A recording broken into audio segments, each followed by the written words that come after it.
Okay, red button's on. What do we have? Football tonight, right? Football tonight. Who we playing? We are playing, I told you and I forgot, Muhammad Seymour. Are they tough? Are they a big team? Central Illinois. We went down there last year. Pretty tough team. Really good turnout. The whole town shows up. It was kind of intimidating, honestly, but They're big? they're not that big. They have a lot of support. I mean, we do too. We carry a lot of fans with us, but like their whole town was. And you said they're 7A? These guys are 5A. 5A? Yeah, And the last two teams we played were 7. Yeah, bigger. And it goes to 8. Goes to Shows you my football knowledge, right? Well, we came from half Yeah. A. Yeah. Yeah, we did come from half A. Yeah. All right, everything seems to be good to go. Ladies and gentlemen, welcome to the show. We've got David Bartelt. You, by far, my second favorite Bartelt ever. Good. That's good. That's good to hear.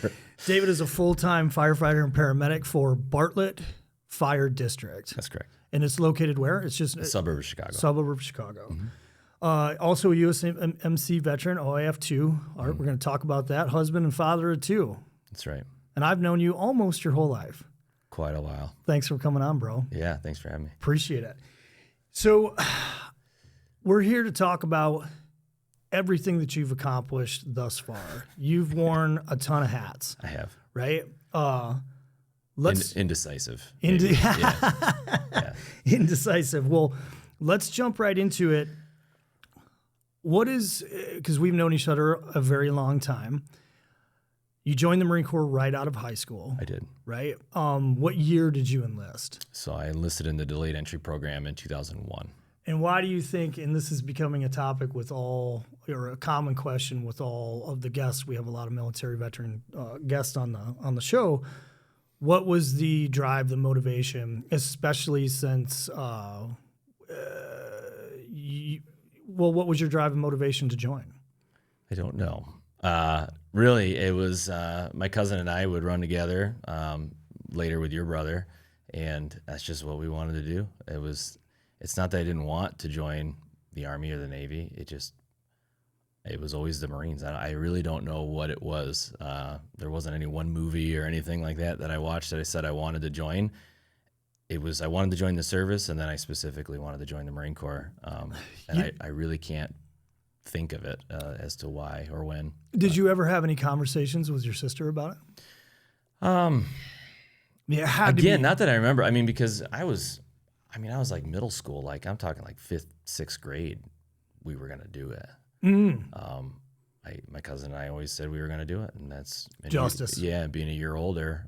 In fact, I did the DEP program with him before I did mine, so I technically DEP'd for 2 years because we had the same recruiter. But it was just always gonna be the Marine Corps, and that was before you and Jennifer, and so.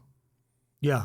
Don't know why, but look cool. It's probably how it started. Yeah, it does look cool. It looks cool. We have the best commercials. I think so. By far. Yeah. Hands down. It's not up for debate, right? The dragon, the fighting the dragon out of the volcano. That got everybody. And rightfully so. Right. I'd still, if they reran that, I would want to go to a prior service recruiter. I'm like, that one takes the cake. That's a good best one. Yeah, for sure. Well, when you take me through your, you said you went into the delayed entry program. At what point did you, and you were West Coast, right? You were a West Coast guy, right? Made the right choice there too. No offense to our East Coast brethren. Talk me through once you got to your military occupational specialty school. You were a machinist and a fabricator. What it was? Correct me if I'm wrong. 2161. 2161. Yeah. So was that something that you were offered, or was that something that you kind of sought out? Like what landed you? So to go back a little bit, of course, the decision was always active or reserve. I ended up going the reserve route. I've been trying to think why. I really think it was because I'm a very impatient person, and I wanted to join the Marine Corps, but I knew I also wanted a career in something. I was never going to be a career Marine. I guess I had that in my head right off the bat, maybe, or unless I really, really liked it or whatever the case may be. But it was I guess I always thought there was going to be life after, right? That's pretty, not to cut you off, that's a pretty interesting and in-depth thought process for someone of that age. Yeah. Right?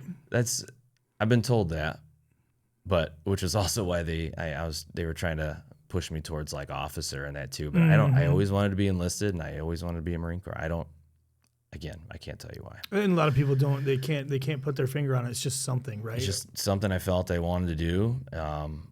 Obviously this was all during peacetime. It wasn't like I was joining to go fight a war. I mean, I joined, my anniversary date was the end of August. So August 28th, I think. So.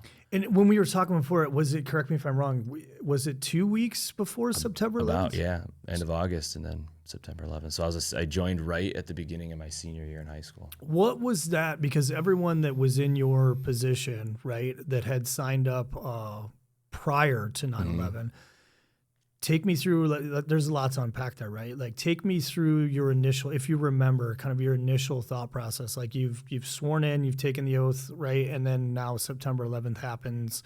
Whether it's a day later, 2 weeks later, it doesn't matter, right? Like, now we are a nation at war. Like, do you remember your initial thought process? I don't. I really don't. I guess I was just nothing. I guess nothing ever told me I was gonna back out. I was still excited to go. Ignorance, maybe. I have no idea. I had no idea. Well, we all were. Right. And so, I knew I still had to do my boot camp. I had to do my MOS school. I had to go through all that. So, was it even still going to be a thing by the time I got out? Like, that's a fair point. Yeah. I had my senior year, and I don't remember. I don't remember dwelling on it. I don't remember being more nervous or scared to go just because it was like, all right, let's go. I think I graduated on a Saturday. I probably left like Wednesday or Thursday, if I remember. I bet your mom would say something different. She was. I love my mother very much, but me too. She was not happy. Right. No, well, she wasn't really happy when I joined. Period. I think you were overseas. I think Jen was overseas. Justice, my cousin, where would he have been? He would have been in school still, probably. Yeah, probably. Because he was only a year ahead of me. But so it was escalating quickly. And then, of course, by the time I was in boot camp, everybody was gone. And so, I never went to Afghanistan, but I got out of my MOS school as we were invading Iraq. Okay. And so I can remember. And we'll skip ahead a little bit, but one of the guys that I was in school with, so the Marine Corps is notorious for fucking with you, right? Sure. We all know that. So when it's their favorite thing to do. When we were in our MOS school, so we were in Aberdeen Proving Grounds out in Maryland. Yep.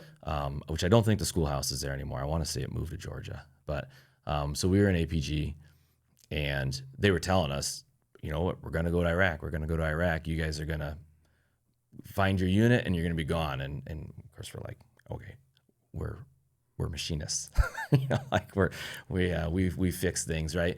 Well, by the time I got to my deployment in 2004, I ran into the guy, and he had just gotten home from the invasion. Like, he got his barracks key and was gone.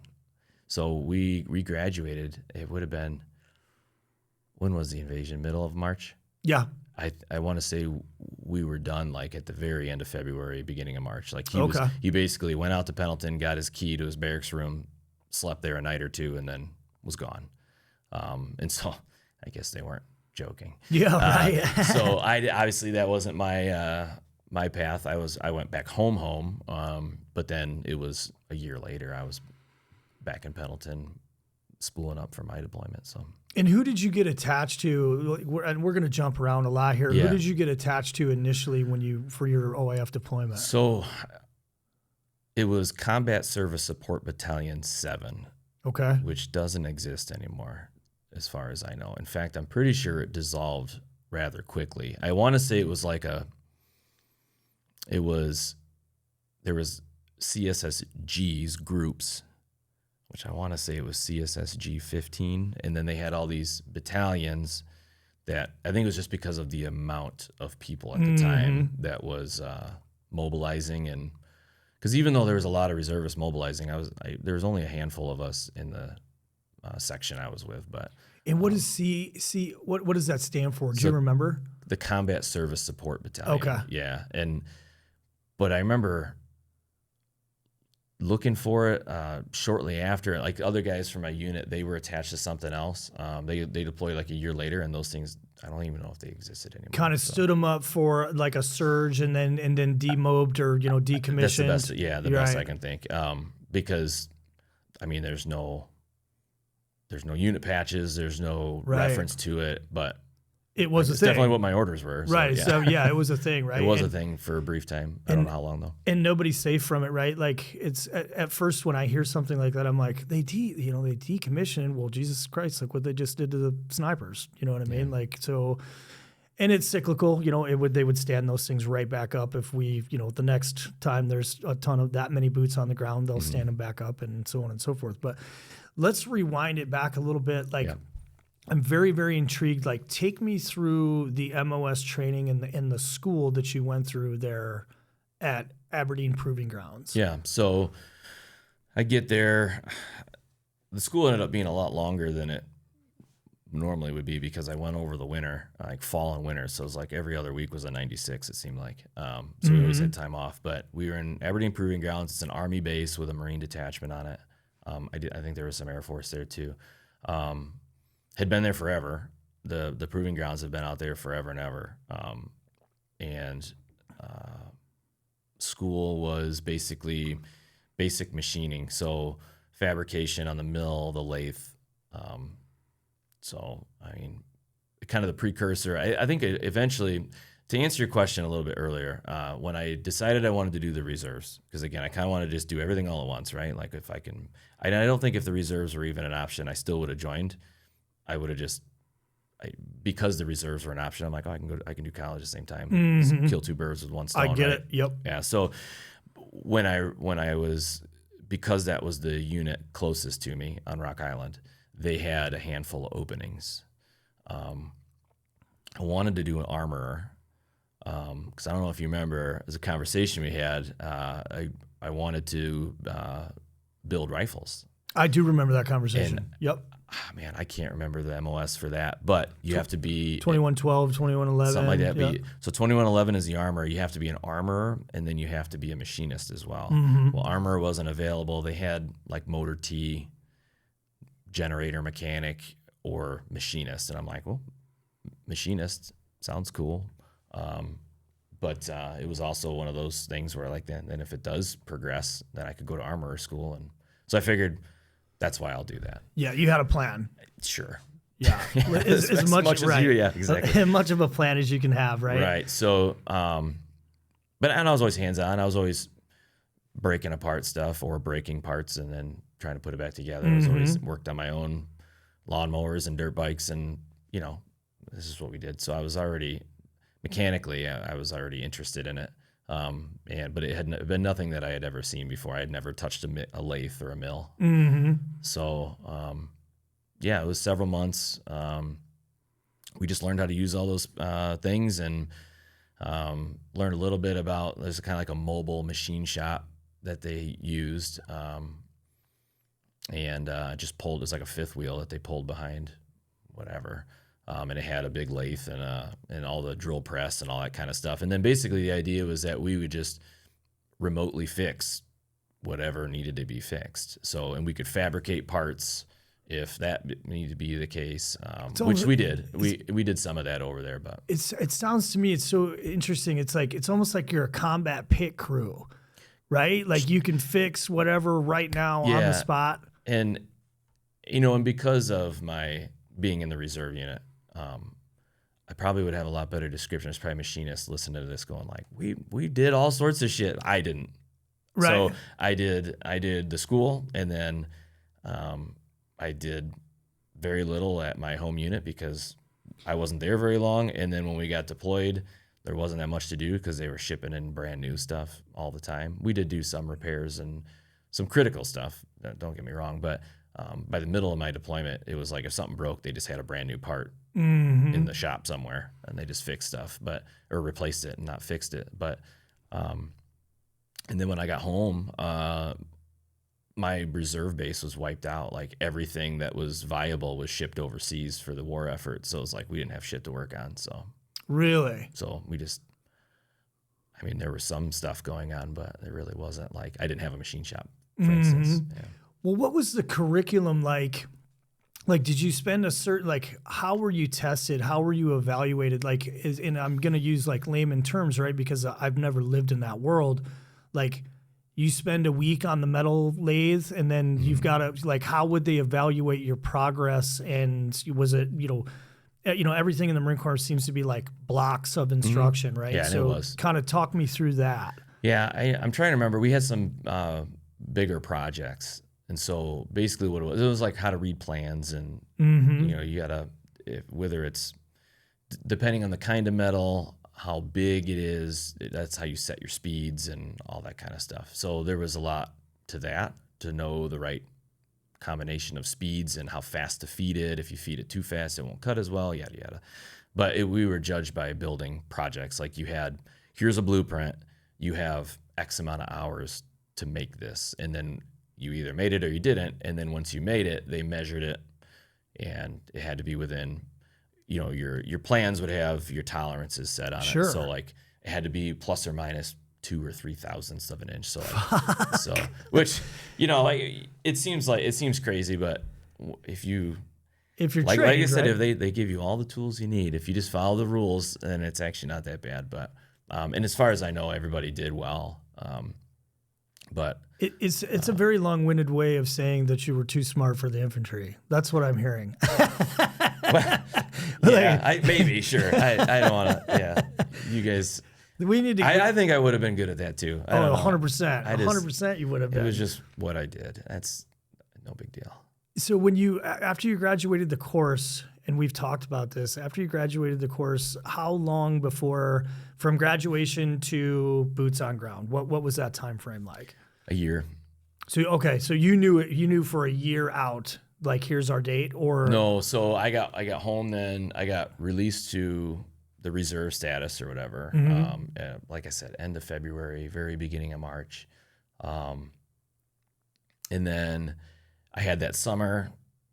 I started community college that fall, did 1 semester, and then I didn't get my orders. So I was working, and luckily, one of my master sergeants had run into me at work in the past, like over the summer, and so he knew where I was. Well, this was back when you didn't have a cell phone up your ass at all times. So they had been trying to call me to tell me that I had orders. And I was the last one of the 25 of us that didn't answer their phone. They've been calling me all day. And so they called, it made it up to my master sergeant, like, hey, Bartelt's not here. We can't answer, we can't get a hold of them. So, because we had to have our phones off, you can't just have them silenced, it was either off or on, that was when it was still a thing. And he swings in, and I was like, doing a window. I was like making windows, like a custom order of windows. He tracked you down at work? Yeah. Oh, no shit. Yeah. Okay. And he was like, and I'm like, hey, Top. And he's like, hey, you been answering your phone? I'm like, no. And I keep in mind there's somebody standing there. I'm like, okay, what size window do you want? And I'm like putting this shit in, and he goes, one moment. And I'm like, yeah, what's going on? And he's like, you're getting activated. We're going to Iraq. And I remember the look on the guy's face. He was just like looking at him, looking at me, looking at him, looking at me. The customer, yeah. And I was like, are you kidding me? He goes, I'm not kidding you. Look at your phone. I turned it on, and it was like, of course, it was the quintessential Nokia. And by the time I had like 10 voicemails, 1,000% that customer is telling that story or has to. Right? That's hilarious. Right. Yeah. So I get my manager, and I'm like, hey, you got to finish. I go, I'm leaving. And I just left. So, because I go home, and this was like right before Christmas. I don't remember the right date or the exact date, but it was really close to Christmas. I only had maybe a week or so before Christmas. Holy smokes. And our orders were effective beginning of January. Super quick. Real quick. So within a couple of weeks, I was active duty. So I had already signed up for my spring semester, because you had to before you left for the winter break. And it was January. I feel like I remember it was January 4th. If we go back, it's probably a Monday. But it was like the first day the offices of the college were open. And I remember going in there, and I had all my books, and of course the library's not open yet. And I went over there like opening. I had to be at the reserve unit at whatever time, and this is at SOC here, and I went into the registration office. I go, hey, here's the thing. I go, I got active duty orders, and I gotta cancel all my classes. Mm-hmm. And they're like, well, they won't be in until I go, I won't be here. Like I have to be in Rock Island, hour and a half away. Yeah, and, this is a courtesy, like. And so and so she, after she realized, because before I don't think it was really, there wasn't a lot of that going on. This was all kind of brand new, where we were starting to activate a lot of the local units and stuff like that. Yeah, it would have been Somalia or the Gulf, right? Yeah. And so, for the most part. Yeah, and as far as my unit was concerned, they hadn't been activated since Korea.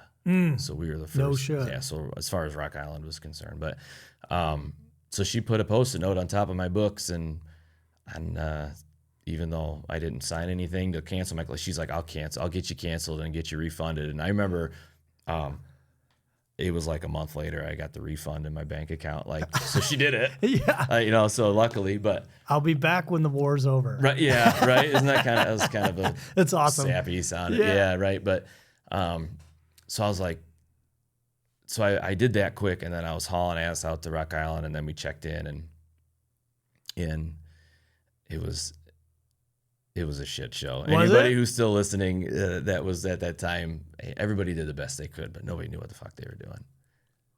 I mean, Korea, nobody was alive since the last time that unit's been activated. And did you get, and this isn't, nobody's talking shit, right? Because in the past, nobody's perfect. I fucked up 3 times already today, and the day's not even half over yet. Like, did you get the sense looking back on it now, like you say that for a reason, like from the top down, was it kind of like, what do I do with my hands? It was almost like panic mode is the way. And at the time we didn't know any better. Like, this is me looking back. Sure. Being like, man, we had no idea. Yeah. And so, scrambling, getting all the paperwork in order, and like getting us right, make sure all of our equipment, because I think the reserve units had to supply their own equipment, but like nobody was expecting. There's only 25 of us, so luckily, and I bet there was 100 plus of our company. Mm-hmm. So it wasn't that very big chunk of our company. But and I don't know. I mean, I was just a Lance Corporal at the time. I wasn't in charge of anything. I didn't know much of anything because I'd only been in my unit for less than a year. So I don't know. I didn't know all that was going on there. But we get sent out to Camp Pendleton, and we get put in Las Pulgas. Mm-hmm. And I remember we were in these old flat top barracks. They called them the old World War II barracks. Oh yeah, I'm familiar. It was just funny because, they were just all, and they were condemned for a reason. 100%. 100%. We had, within a day or two, we had all sorts of ants all over our stuff, and the carpet was gross, but we made fun of it. It was a good time. Dude, we had a very similar, well, like that was where, when I was with 1st Battalion 5th Marines, when I checked in, I was like, hey, just show me where like the sniper barracks is at, right? And I can remember the Lance Corporal at the time, he was like, oh, you're over in the crack houses. And I was like, excuse me, what was that? And he goes, just go to this far. And it was like a scene out of a movie. Same flat top barracks, right? Door half hanging off, weeds all overgrown. Everything was broken. Yeah, everything was broken. There was like one working urinal. Most of the guys just went outside. Like I'm tracking 100%. Yeah, it was a dump. Yeah, and are the RD guys, are they right there too? Yeah, right? Mostly RD. Yeah. So I want to say they had brand new or newer barracks. Sure. And they were deployed, but we weren't. On the way back, we were in Del Mar. We were in the tracker barracks on the beach, so that was our not last bad. That was a little bit different. Sure. But yeah, no, we were in Pulgas, and we didn't do anything. Like it was just a lot of waiting. We BZO'd our rifles. That was it. Get them all sighted in. Yep. But we didn't do any range time. We didn't. I think we did 1 or 2 like kind of convoy type missions. Sure. I think they must have known that like the maintenance guys, when you weren't maintaining anything, were going to be convoy security, and that's pretty much what we did most of the time. No shit. Okay, that makes sense. But we didn't do any like, as far as I remember, I don't remember doing any like bona fide, nothing that made me feel like, you know what, I'm ready for this. I was going to ask, right, because in our our conversations prior, you had said you said no training. It was right? it was essentially none. That had to be, unsettling to say the least, right? Yeah. Like, if I'm going into this, one, you don't know, there's a first time for everything, right? And then there's going, it's one thing to be going into some place and being very, very confident in your capabilities, your training, your so on and so forth, right? But you're very, very confident in your training and your capabilities to do your job. But there's so many other aspects. Right? Like if I'm wearing a convoy security, additional or tertiary duty, if you will, like are we going to get spun up on that? You know what I mean? And they like I said, they must have known that's what we were going to do because there was some of that, but very limited. It was mostly just noon formations and 1700 formations. I get it. Lots of downtime, just right? Show up and then. It was funny. You at one of your other podcasts, you were talking about the SIF. Yeah, that shit show. Was I lying? No. Anybody that's that should be a ribbon unto itself. It was fun. Holy fuck! But yeah, so we did that was the kind of stuff we did, mm-hmm. and we didn't have any desert. So when I went to boot camp, I got the tricolor polished black boots, like the old stuff, right? Woodlands, yeah. So the week, I want to say it was the week or the second week I was in boot camp, they started showing up with Marpat. So I had like just missed the digitals, yeah. What everyone knows now, right? So everybody from my unit and a lot of the other units that were assembling, they were still all in like Woodlands. We didn't even have deserts issued. And I remember there was a night we were pretty much drinking every night, but we were, I swear they waited until we were all tuned up. Yeah, tuned up. Is there's some staff sergeant, I don't remember who it was, comes in and he's like, "Hey boys, we're all just drinking," and he goes, "Who wants to go to war early?"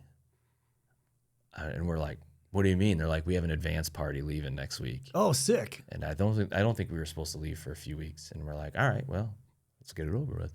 So that night, he took all of our names down. The next morning, he's like, "All right, I want to see these guys, and you guys are going on an advance party." So that's fantastic. So we went over a little early. So that would have been around. So I was activated beginning of January. We landed in Kuwait like middle of February. So 6 weeks. But right before we left then, so we still didn't have all of our uniforms. So right before we left, all these boxes showed up.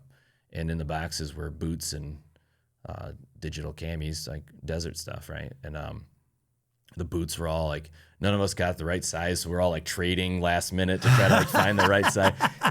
It's so awesome. Resewing name tapes and swapping uniforms and stuff and trying to get it. But like the boots were the biggest thing. Like I got these like size 8s. I wear 10.5. Like so. Fuck. But I think everybody had the right sizes. They were just in the wrong order, right? So once we figured it out, but that was like the night before. Like we were trying to figure all this shit out. And then that's so awesome. Check out our weapons. We get on the airplane and we had no idea. I mean, did you fly civilian? Or did they have a civilian plane? Yeah. So, because man, it seems like 1,000 years ago. It was a civilian plane. Yeah, we flew over on a civilian plane as well. I can't, I don't know at what point like the mill started taking that over, but yeah, it was out of, I forget the airfield that's right there. The airfield on Pendleton. Maybe. Yeah, I would assume. Yeah, that's how I remember. Because when we embarked for the invasion, it was, once again, my memory, Jennifer, your sister, was actually the kind of the embarking officer. She was the last Marine that any of us had contact with because she was weighing, like remember, I don't know if you guys had to do this, but we had to have all of our shit on, full battle rattle, weapons, rucks, the whole 9 yards, and then you'd step on a scale, right? And then she would weigh it, obviously for the plane. And I can remember we were standing there in line, and one of the guys from my sniper platoon, he kind of leaned over in my ear and was like, "Hey," he's like, "Sergeant V." He goes, I'm like, "What? What's up?" He goes, "There's a WM or female Marine. There's a woman Marine over there, WM. It's got the same last name as you." I'm like, "Yeah, no shit, dude. It's my wife." You know what I mean? He's like, "Oh, he had never met her." You know what I'm saying? Whatever. But yeah, it was it was they embarked us onto a civilian plane. Yeah, I don't remember the way. I mean, it had to have happened, right? Mm-hmm. Yeah, you went there somehow. Yeah, I just remember it was a long ass flight and 22 hours or something like that. It's a doozy. And I'll just never forget. The door pops open and the heat. Yeah, I can still smell it. Like it's kind of weird. It was just, and then it was kind of real. Then at that point, sure. Because up till then it was like, I didn't know. I had nothing to compare it to, right? Mm-hmm. I had no baseline, right? It was just, yeah, you had, of course not. I mean, unless you had traveled there to a similar location, on your own time, that was kind of a first for everybody, right? Like, was that the first time you had traveled outside of the country? Mm-hmm. Yeah, that's crazy, right? Still. Yeah, that's nuts. Yeah. You need to, now you can pick a better spot. Travel the world without a passport, right? Yeah. I even then it was like, I didn't know what I was doing. Mm-hmm. None of us did. But even if I was active duty, like I can't imagine any 19-year-old would really understand no, of course what not. that was. Now 25 years later, right? 25, 20? Getting 20. close. 20. Math in public. A little over 20, yeah. Mm-hmm. Looking back on it, you're like, man, you should have known what you were doing. Maybe I should have asked more questions. Right? But not saying you would have got it. You would have just been told to shut up. Yeah. I was in for 9 months. Like, who the fuck are you, right? Right. Yeah. Yeah. Just keep your mouth shut. Do what you're told. The Sharpie marker was barely dry on my Lance Corporal chevron. Mm-hmm. So yeah. And then we just and then we get into the tent, where they tell you, hey, this is your arena now. Like, this is what is going to be happening. This is what could happen. And then you're like, oh shit. And then go ahead. We got assigned to our section, and I was attached to the welders. I want to say it was just welders and a couple of us machinists. And so did you fall? And this is going to be an elementary question, but did you fall in on the equipment? Was the equipment already there, or did you guys embark all that and kind of come as a full operating? I don't know, but like I was just like the operator of said equipment. I wasn't in charge or have any knowledge of. For all I know, it was left there from the invasion. It was there from when the Army was there, but it was Kuwait. It could have been there for 2 decades for all I know. That's a good point. I have no idea. All I know is that we definitely had stuff to work with, which was nice. Once we got up north into Iraq, we were scrounging. Go ahead. But yeah, we had like sheet steel, and because we made stuff before we had to leave. They were waiting for us to finish.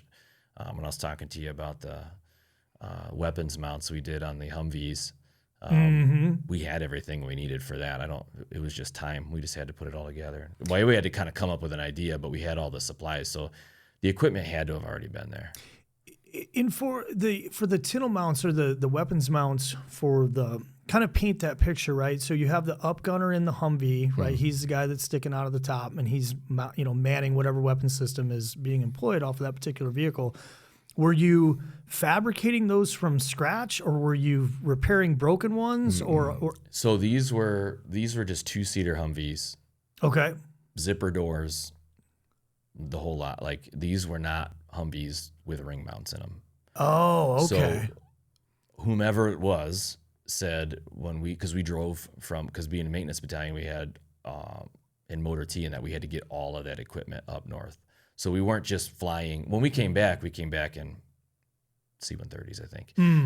But when we went up there, we drove. So it took us 3 days to get to where we were going. So in order to do that, any normal person would have looked all this stuff up to remember, but I want to say it was like Route 12 or something. God, I don't remember it. Yeah, so there was a route that pretty much took us from wherever we were in Kuwait up. It just skirted Ramadi, took off left, and then just south of Haditha, and then that's where we were. Was in a huge air base, Al Assad. Now it's probably like a complex, but it wasn't too bad when we were there. But I know that that was like a big, since it was an airstrip, that was a big, that expanded quite a bit after I left. But we were going to be driving, and they wanted 240 Golfs, so the 30 cals, and they wanted the 50 cal on these 2-seater Humvees. So what we did was we built a platform that basically screwed into the windshield frame and then the roll bar of the Humvee. So imagine like a plate. And then we found out that the feet of the tripod for the 240, they have little like discs on the bottom, right? So they don't sink in. Okay. So those discs fit inside of a 4-inch iron pipe perfectly. So we made these little C-shaped cutouts and we welded them onto this plate to where there was a little interference fit. So we basically snapped this tripod now into. So now this soft-sided Humvee had a metal roof with a 240 on top. That's badass. And then you just stood in the back and then just leaned onto the front of the truck. Right. And then the 50 cal was, we built this big base plate and we drilled it into the frame of the Humvee and bolted it to the frame of the Humvee. And then we had this, basically this pipe that came up, and then what we machined was for the pintle mount to go from the 50 cal. And then you just set the 50 cal on top. It went into the machined little cone. You pinned it in, and now we had a rear facing that traversed, I don't know, 120 degrees probably. So this might be a strange question, but was this like an order or a directive that came down, or was it, okay, so yeah, because nothing is just, I'm going to do this on my own, right? So you got, your team, your unit got directed to do this. Was it, hey, here's the plans, or just figure this out and make this happen? That is amazing. So, yeah. And there like, was make this work. There's just a handful of us. There was a staff sergeant that was in charge of us, and then maybe 4 welders, 2 machinists. And he just said, all right, hey, we got to do this, and they're waiting on us before we can leave. And so we did 3 of them, I think. Once we kind of figured it out, then we just knocked them out. And that was for the convoy? That was for the convoy north from Kuwait. That's badass. So, and I only know that was, that they were like waiting on us because it was some months later we got a certificate of commendation, and in that little blurb it said, that basically we had to do these and we had to come up with it, and we were waiting to leave till we got it done. Yeah, because didn't you say somebody gave you a little bit of a case of the ass because you were drilling into the? It was like a MAR admin. Like, I think it wasn't just us. I imagine it was across the board because we didn't have shit. All we did was they just told us, put sandbags in your floorboards and that's going to protect you from an IED. Like, that was it. And then once we got in country and there were like grunt units and bongo trucks, like doing recon and stuff. And they're like, we want armor. So we're like, the infamous burn pits. Yeah. That would come back to bite me in the ass later. But, we were out there finding scrap metal and whatever we could come up with. Just Mad Max, and we were outfitting bongo trucks, and we built stealth bomber looking metal plates for the ring mounts and stuff, like, because the up armor kits weren't coming in fast enough for the guy, but they were still going out on stuff. I mean, our first handful of convoy security missions, we were just sitting on cots. Well, the first couple we were just kneeling on sandbags facing outboard on these 7 tons, and then they put couple cots in the back.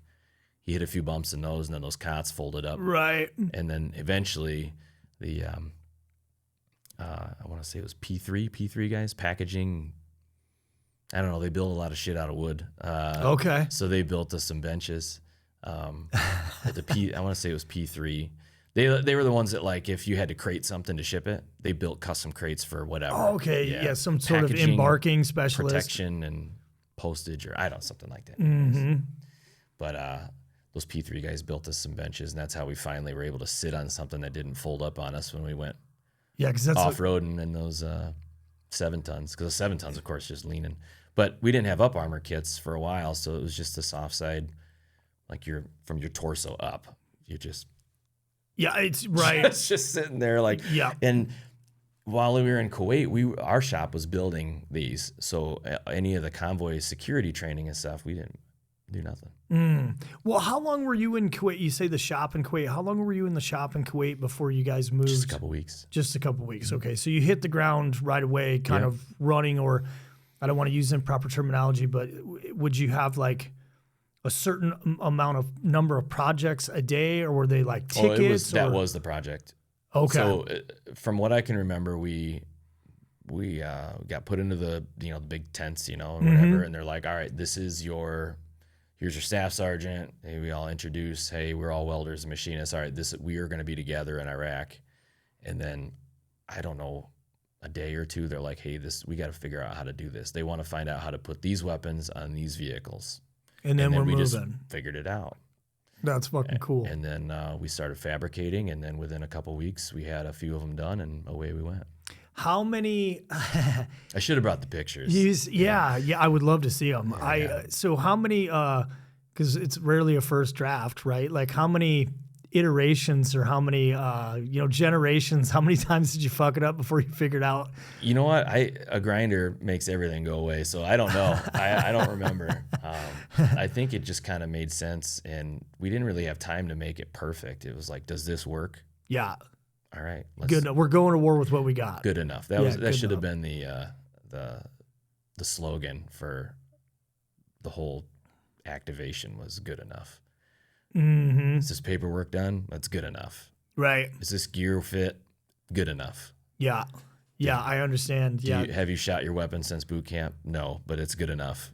Sure. Well, I mean, hey, no one was safe from it at all, dude. If I, a little self-indulgent story, I had my sniper rifle for years, right? Years. I knew that thing back and forth, like it was an extension of my body. And a couple days before we crossed, as my memory serves me, a couple of days before we crossed the line of departure for the invasion, my staff sergeant came up and he was like, "Hey, give me your M40A1," which was Remington 700, hunting, just like Vietnam era sniper rifle that was phenomenal. It was an awesome weapon system.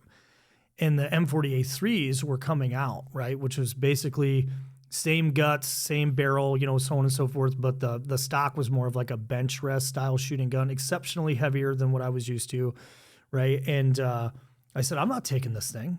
This thing is brand new out of the box. I'm not taking this thing." And he was like, "You're going to take it and you're going to like it, right?" And so I'm like, "It's not even zeroed, And he goes, "Go take a box of rounds."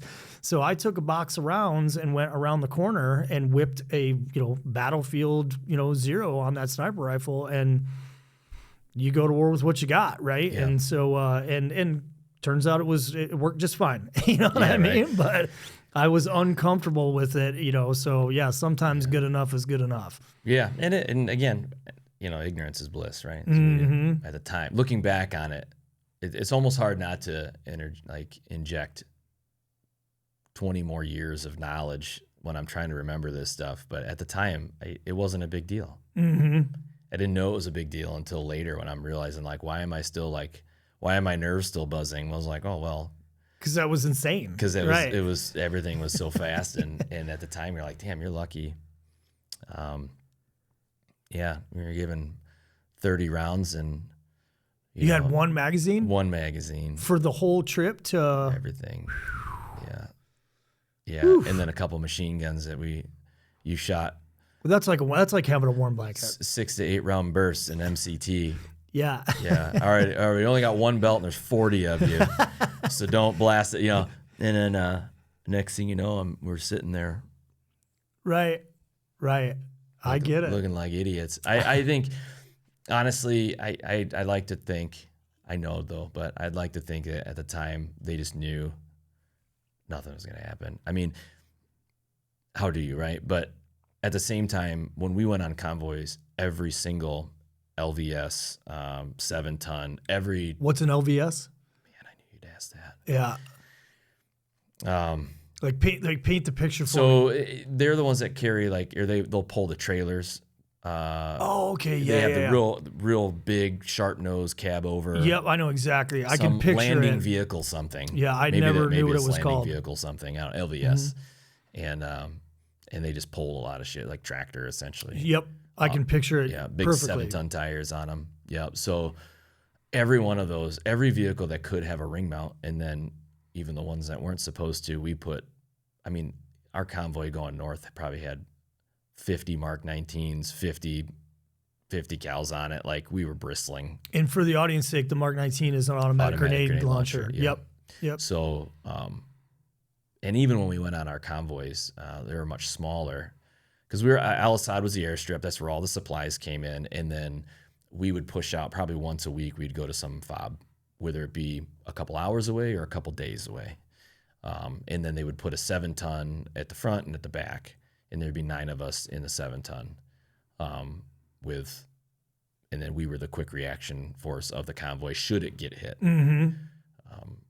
Were you lucky? Did you ever have any? I don't want to say lucky enough. Were you lucky enough to never receive contact? Yeah. So there's a couple times when towards the end of my deployment, we were. It was to look back on it. It was the invasion of Fallujah, the second one. I think that happened in November. We left in October, but they were staged for a long time. Mm-hmm. Neither here nor there, but those guys were calling it Operation Just Kidding because we were restocking them over and over again. And they're like, we don't know when we're invading. We're just sitting here watching the city, for however long. And we went there a couple times, and those were always at night, which was the first time we ever had like tanks by it. Like those tanks they appear out of nowhere and just gone. Like, it was amazing how big those things are. They are, yeah. It's how quiet they are. Mm-hmm. It's real impressive. So. Yeah, unless that main gun starts barking, then it's a different story. But. So I actually got to work on one of them when I was in. I went to a combined arms exercise in 29 Palms, and they had beautiful place. So yeah, good food though. Mm-hmm. But we had to go to the tank shop because. I don't know if you've ever seen the back of those. It's a big turbine engine. Yep. And there's about 100 bolts or more, and they're like an inch apart. And there's just a million of them around these things. And they had broke a couple, so they were like, but we had to.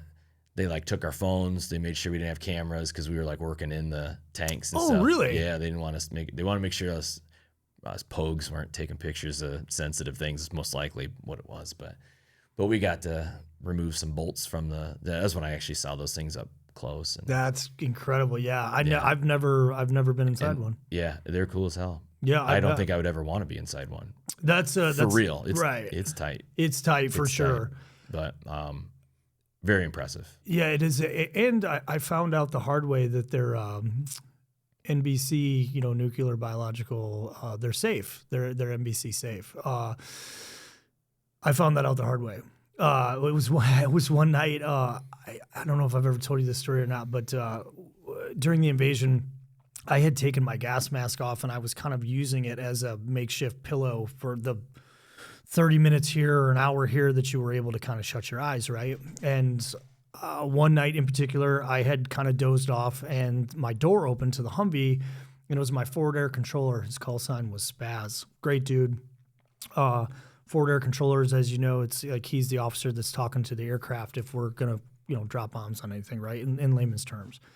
And, of course, it woke me up, and he's like, you want to go drop some bombs? Tanks are on the perimeter, and tanks are saying that they've got, enemy in the open, so to speak, right? I was like, he goes, you want to come with? I said, absolutely. So being half asleep, of course, I just grabbed my rifle, and I jumped out. Jumped in the back of a high-back Humvee, dusty, whatever, couple 100 meters, doesn't matter. And then here's these tanks, right? And so we just climbed up on the tank. They were in kind of like a half moon shape, facing the other direction. And as soon as we climbed up on top of it, I remember like the main gun was like kind of between my legs, right? And kind of dink, dink, dink, kind of knock on the top of the tank. And we're like, hey, it's, snipers, and they're like, yeah, they're out that way, kind of one of those deals, right? And close the hatch back up. And so we're looking, and the forward air controller, he's a captain, and he's like, do you see anything? And I go, well, it's dark. I see a town in the distance. Like you could just in the distance, you could see like the sparkling lights of the town. I go, that's a town. And because of the mirage, even at night, like it looked like the lights were dancing, right? And it looked like could easily be mistaken for like a convoy. Mm-hmm. And that was at the time where everyone was, if you mentioned anything in your out loud voice or over the radio in a word that ended with S, 3 people down, someone would mistake it for gas, gas, gas, right? And so the captain and I had kind of decided that there was nothing, really to do. And he had aircraft stacked up, right? And then all of a sudden over the radio, we get this gas, gas, gas call. And I immediately reach down to a gas mask that wasn't there, right? And I just absolute panic. I'm like, oh, fuck. And I look over at the forward air controller who's already clearing his gas mask with that look in his eyes like, what are you doing? And so I immediately knocked on top of the tank and they're like, what? I go, hey, are these things NBC proof? They're like, yeah. I go, let me in. And all I heard was, fuck you. So they wouldn't let me in. And obviously it was a false alarm. Sure. But that was my only opportunity to get inside of a tank and I was denied. You know what I mean? Yeah, and mine was inside of a shop. I was literally up on blocks. So there was, Oh, no shit. It was being maintained. Yeah, it was, we just, we had to remove the bolts and had to do something on there. It was kind of one of those things where like, you're a machinist, right? And I'm like, yeah. They're like, here, make this. And I was like, fuck, I haven't done any of this forever, but yeah, it was kind of That's funny. Awesome, dude. But they were cool. It was cool to see them up close. It came over the radio that they were like, hey, because we were kind of milling around, out by our vehicles, and they're like, these things are going to come real close to us because they're kind of sharing the road. And I remember they're just like, get back in your vehicles. And then it was just, there was like one pair of night vision. We were passing around and these things just appeared and they were gone. They were flying by us. Super You impressive. only heard them when they were on top of you and then they were gone. It was, and then knowing how big they are and knowing that it's like this huge turbine engine and that thing, it was amazing how quiet those things are. But would you call was that your high watermark, so to speak? Was that like the most memorable thing of your deployment? No, well, probably the coolest thing we did middle of the deployment. We only knew them as Ranger boats. Whether if that's what they were or not, but we were told they were Army Rangers. They were on the Euphrates River. Like a storm blew in and it beached all these boats that they had tied up, and it knocked a bunch of little holes in the bottom of these things. And so they were taking on water slowly. So that was Euphrates. That was about an hour away from where we were. So they shipped them in, and there's 3 of them, if I remember. They had cranes come in. They suspended these boats from cranes a couple feet off the ground so we could stand up and work on the bottoms of them. No shit. We had to let them drain out of the water, drain all the water out of them, and then we welded them up, patched them up. They were like, that's the boats they were using, some of the boats they were using to patrol the Euphrates with. Very cool. So that was pretty cool because we pretty much, everything we were supposed to be doing, they kind of put on halt, and they're like, you guys are doing this now. And it got a lot of attention. There was a lot of high brass coming out, taking a look at it. So that was kind of cool. We just did, I want to say it was like 3 days straight. We just did 12-hour shifts and just worked around the clock and got these things done. So that's how, really, no shit. That's how long it took. It was pretty cool. Yeah. Wow. And another time was Haditha Dam. Haditha is kind of infamous for some goings on there, but the dam over the Euphrates, we used to go there all the time. And inside the dam was a bunch of rooms that housed foreign militaries, which I didn't know. But we brought a convoy in. It was going to be hours for them to unload. So me and another guy were walking around, and we ran into some guys outside that ended up being U.S. Special Forces of some sort. I don't know. I feel like they were Army, but the one guy ended up being from Rockford. Oh, no kidding. It was kind of one of those things where like, where are you from? Oh, I'm from Illinois. Oh, we're at near Chicago. Well, we're at near Chicago. And it turns out we grew up right next to each other. So then within that small talk or after that, they're like, hey, have you guys ever been inside the dam? And we're like, no. So we went inside the dam, and there was like South African Special Forces guys were in there and stuff like that. Really? Yeah. And so we met them, and the one guy was like talking to us, and he was like, I have an AK that I want to put a scope on. Is that something you guys could build? And we're like, sure. I don't see why not. Here's my address. Come on by. I won't be leaving for a while. So sometime later, he came by our machine shop, our maintenance it was like on the north side of Alside was a compound, there's a maintenance compound, and then so we were on the north side of that. And he rolls up in like an SUV and with a buddy of his, and they have an AK and an RPK, and they wanted scopes on them. And so we found out that you drill a couple rivets out of the receiver, and we had to TIG weld it. That I couldn't do that. I didn't, because I just did some basic welding, like agriculture 3 Sure. that Jules taught me. That's basically how I learned. And then so we TIG welded, like my machinist partner and I, we made these brackets that we would think were straight. Sure. And then we lined up the holes with these rivets we drilled out. We put bolts through them and made sure the receiver, the action still worked. And it was like literally a piece of angle iron on top of this AK. And then he put a little 4-power scope on it. And then the RPK, we put a red dot on, I think is what it was.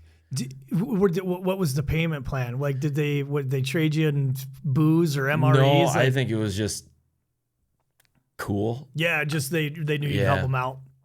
Yeah. But they dropped them off, and they came back and picked them up a couple days later, and it was funny. They opened up the back hatch of his SUV, and it was just guns. Yeah. Everywhere, and bags of cash. Yeah. Duffel bags of cash. And we're like, what is it that you guys do? And they're like, well, we go around and win hearts and minds. And That's right. What we can't win, we buy. Yeah. Buying information. And we're like, so what's with all the guns? He's like, we're not always right. Yeah, we're right. Yeah. So we're like, who the hell are you guys? Yeah.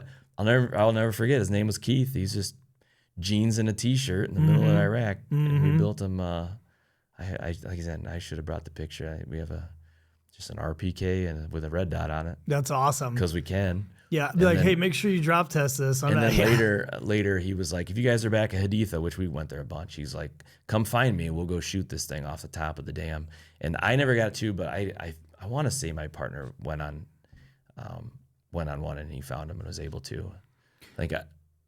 Well, what were you going to the dam? If I missed this, I apologize. What was the purpose of going to the dam in the first place? Drop off supplies.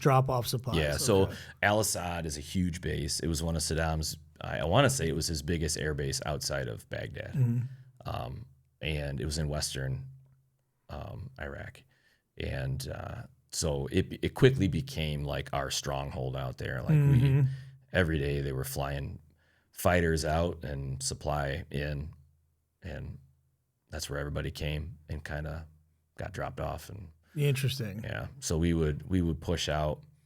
We'd go as far as like a place called Al Qaim, which was on like the, I think, Jordanian border, if I remember.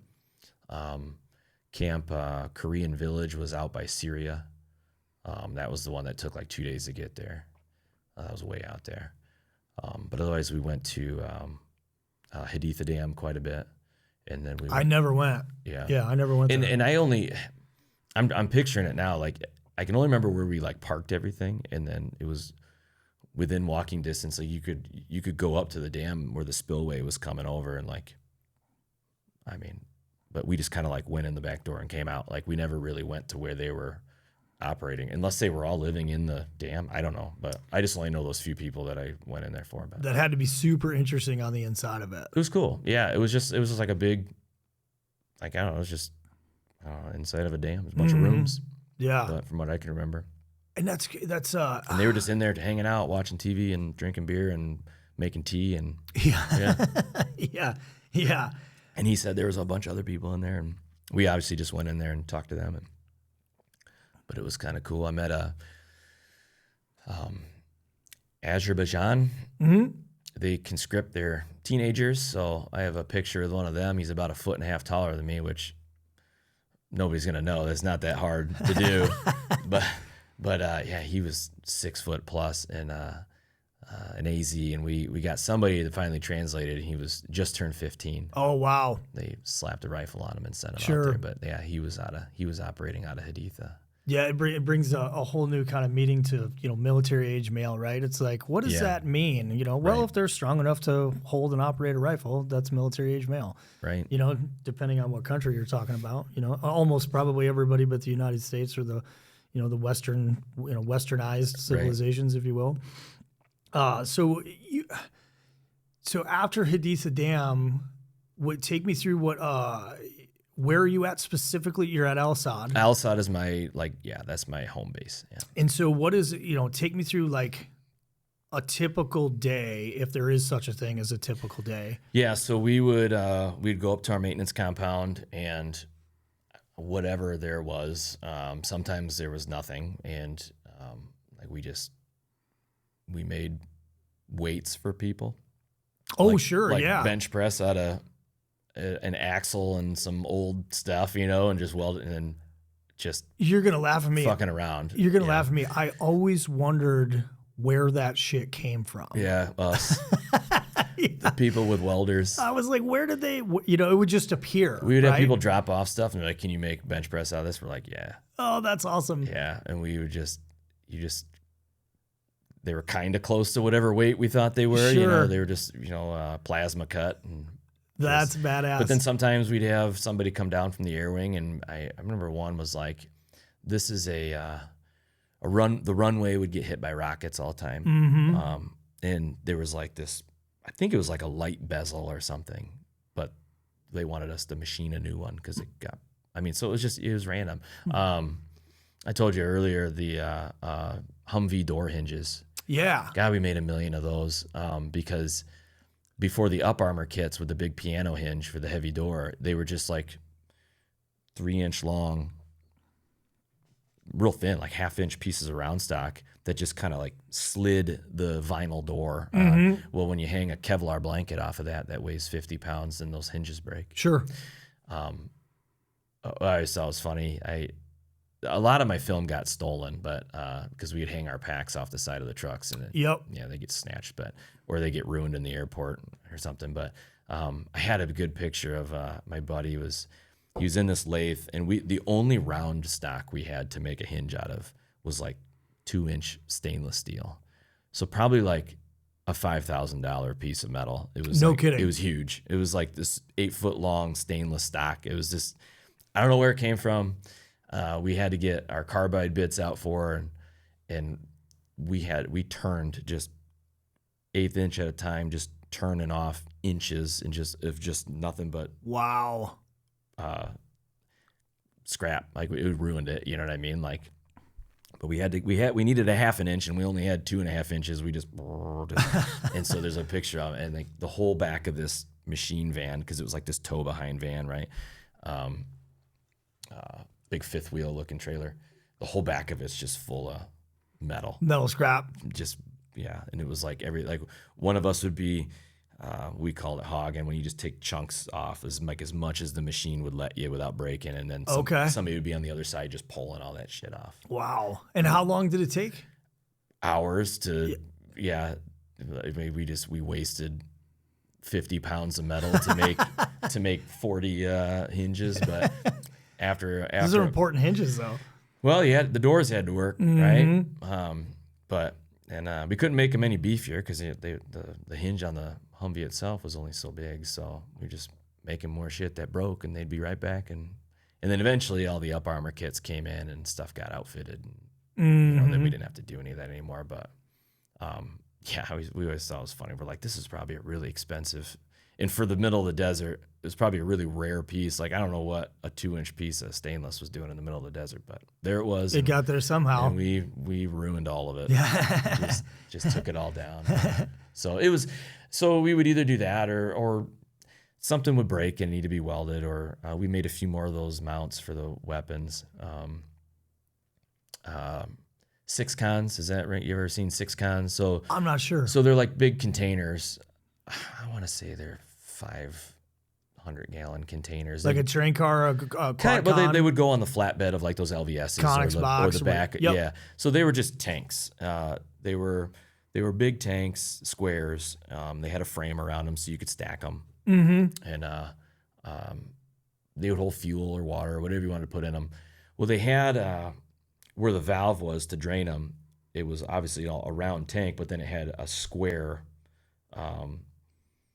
where they put the valve. And so it was welded on all seams of that thing. And I don't know if it was just getting banged around because the roads were so rough, and we'd off-road these vehicles all the time to avoid, because if they thought there was IEDs on some route, we would just go banging across the desert. Like, we had no idea where we were going, but somebody did. I didn't.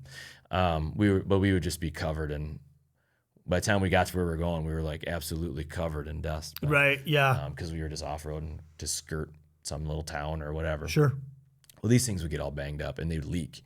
So being, like I mentioned before, not the biggest guy, I would go down inside this thing and be welding down in there. And probably has a lot to do with my hearing because you're grinding inside of a metal tank. Oh, man. But there's a bunch of those. We fixed those a lot. So whatever it was not, they would always crack and leak right along these. That was the weak spot. Where the valve was or whatever. So we'd be down inside there. You had made mention of the burn pits. Oh, yeah. Take because I never I was fortunate enough, lucky enough. I had almost. I mean, I'm not saying that we didn't. Yeah, you were around them. You just probably didn't. You know what I mean? In them. Yeah. Yeah. What was the talk me through it? Because I know that is. It's a hot topic. Right. So pretty much everywhere we were, all of the maintenance type bases, all the rear bases, they all had burn pits. They were all you just got rid of everything. Mm-hmm.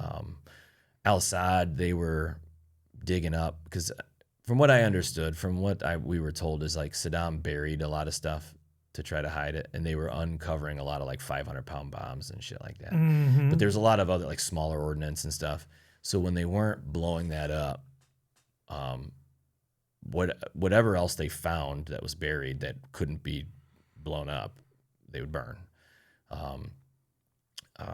We had a big medical unit on our base, so all the medical waste, pretty much anything that would burn. Everything was burnt. So you guys are just in that. Yeah, we weren't necessarily like in it, but depending on which way the wind blew, right? Or there were different sides of the base we would go out of, depending on which direction we were going. You might go right by it or whatever. But other bases like TQ was one of them. Takadam, it was just south Habania, if I remember. We would go out there, and you always knew you were getting close because you would see the column of black smoke. Sure. Like it was like you just knew you were close. You could just point towards the smoke. But yeah, that shit would just blow on you. But we'd be out in the burn pits early on. We were looking for metal, anything we could use to fabricate stuff. We didn't know. You'd be fishing it out. You'd fish it out. Yeah, whatever. Yeah, because there'd be vehicles and stuff in there. And how big is because I never saw one per se, or if I did, maybe I didn't know what I was looking at or whatever. Like, how big are we talking? I mean, on Al-Assad, I imagine it was huge, but I don't remember exactly. Ballpark. I couldn't tell you. I mean, football field. No kidding. Yeah, that's a lot. I mean, I didn't. I'm sure there were people that like worked within it that are pissed right now because they're like, oh, it was only the size of a living room. But no, it was big. It was big enough to where you could walk, or you could like drive around in it. Wow. Like ours. But the smaller fobs, I'm sure they were smaller, but everything was burnt. Did you see, and I know this is a personal question, did you have residual effects, health effects from it? So I didn't know. It turns out most likely. Yeah. Well, if you can, or if you will, kind of unpack that. No. So for years, pretty shortly after I got home, I had a lot of GI issues. And I just attributed it to being back on the American diet, right?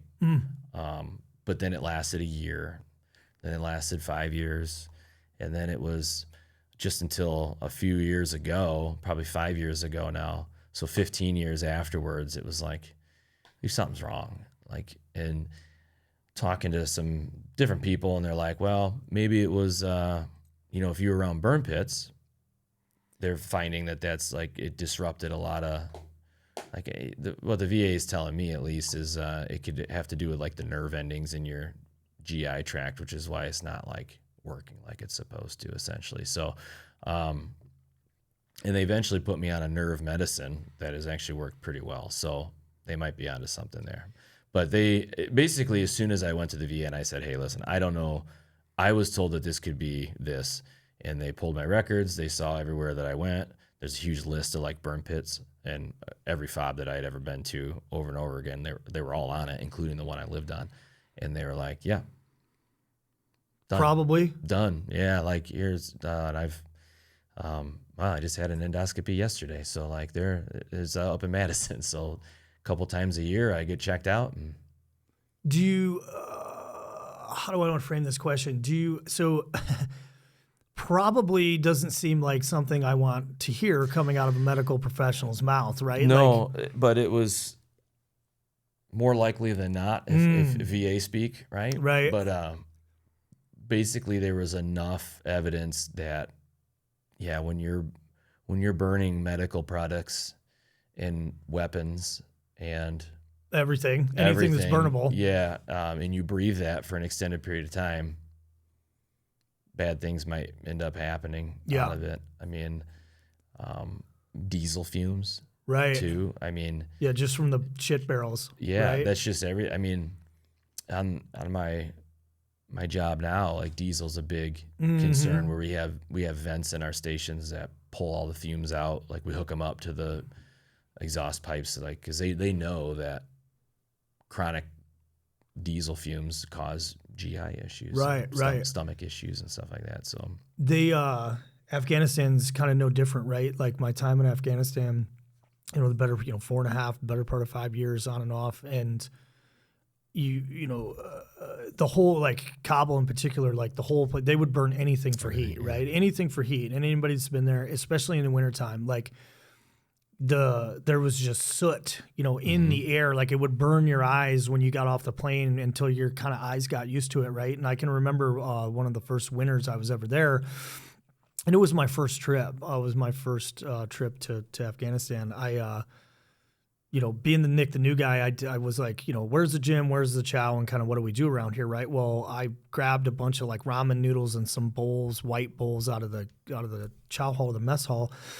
And I, scurried back to my pod, and I remember, I'm going to eat these later, like, packing stuff away, right? And I woke up the next morning, and there was like a layer of black, soot even. So I'm like, I'm sleeping in that, right? So it will not be surprising, if some mysterious upper respiratory, right? Because, you know what I mean? It's just, it's not good for you. No, and again, we didn't have any idea. It was, at the time, they were like, just stay out of any of the water and this. They never said anything about burning everything. It makes sense. Again, at the time, you're like, well, whatever, okay. Yeah. Don't wade through any water that you don't have to. Sure. But and how could you have stopped it anyways, right? Like it's like, how do you control that, right? And you said it took what, somewhere to the tunes of 5 years before you decided. I dealt with it for a long time. So part of just pushing ahead, I guess, for lack of a better word, I get home. All right. Now I kind of looked at it as, all right, now I'm behind. Let's get back to school. Let's get my career going. And it was like, we had our son the week after I graduated college. So it was like everything was moving right along. And this is just me. Be it anxiety, be it whatever. This is just what I'm dealing with. Just gamble whenever you eat kind of a thing. It didn't matter what it was. Sometimes it bothered you, sometimes it didn't. This is just what it is. And then as the years went on and talking to some people, and they were like, you might want to look into this because they're finding some correlations. And eventually it just kind of came to a head where it was like, I got to do something. Because now I'm getting into the job I have now, which I don't know when I go to work. Meaning I'm at work, but you don't know when the calls are going to drop. Sure. And I can't be dealing with GI issues. Right. So I can't be dealing with that stuff. So I'm like, something's got to give. I gotta fix this, right? So, and it was. Everybody complains about the VA system. It was, I wasn't even done telling them, but they're like, yeah, we'll take care of you. Yeah. It's probably my bad. Yeah, right. It's easy. So it was like, oh, shit. Well, I should have done this 10 years ago and maybe would have, Sure. But it's helping. They were like, yeah, this is a problem. We're well aware of it. Wow. Let us know if it gets worse, kind of a thing. But it was very easy to go through that and get that taken care of. So. I had, everyone likes to shit on the VA. I had, zero, I don't want to say zero issues, nothing happens quickly. Right. But I don't have anything bad to say about the VA, and I think that's an easy, I think that's a lot of residual anger, frustration, emotions. And I'm not saying like, I'm only speaking for myself, right? Like I didn't have any issues at all. Like I just didn't. So I have no complaints about the VA, but I know the VA, just like individuals, every VA clinic is kind of its own, every circus has its own act, right? Right. Some are squared away, some aren't, blah, blah, blah. Yeah, maybe I'm just lucky. The clinic in Rockford has been great, and then I go to Madison. Okay. Yeah. For any procedures or anything, and it's just been like diagnostic stuff, so it's not that big a deal. But. Well, other than the GI issues, you had made a comment, and we've talked about this in the past. You said you had trouble adjusting, and it was you struggled with that for a long time once you got back. Yeah. Do you want to? Yeah, I don't care. It was embarrassing for a really long time because knowing so many people that were like in war, like I was at war. Like I was at the war. I wasn't in the war. That's kind of the way I look at it. But then looking back on it, like we were just told like, hey, IEDs were coming.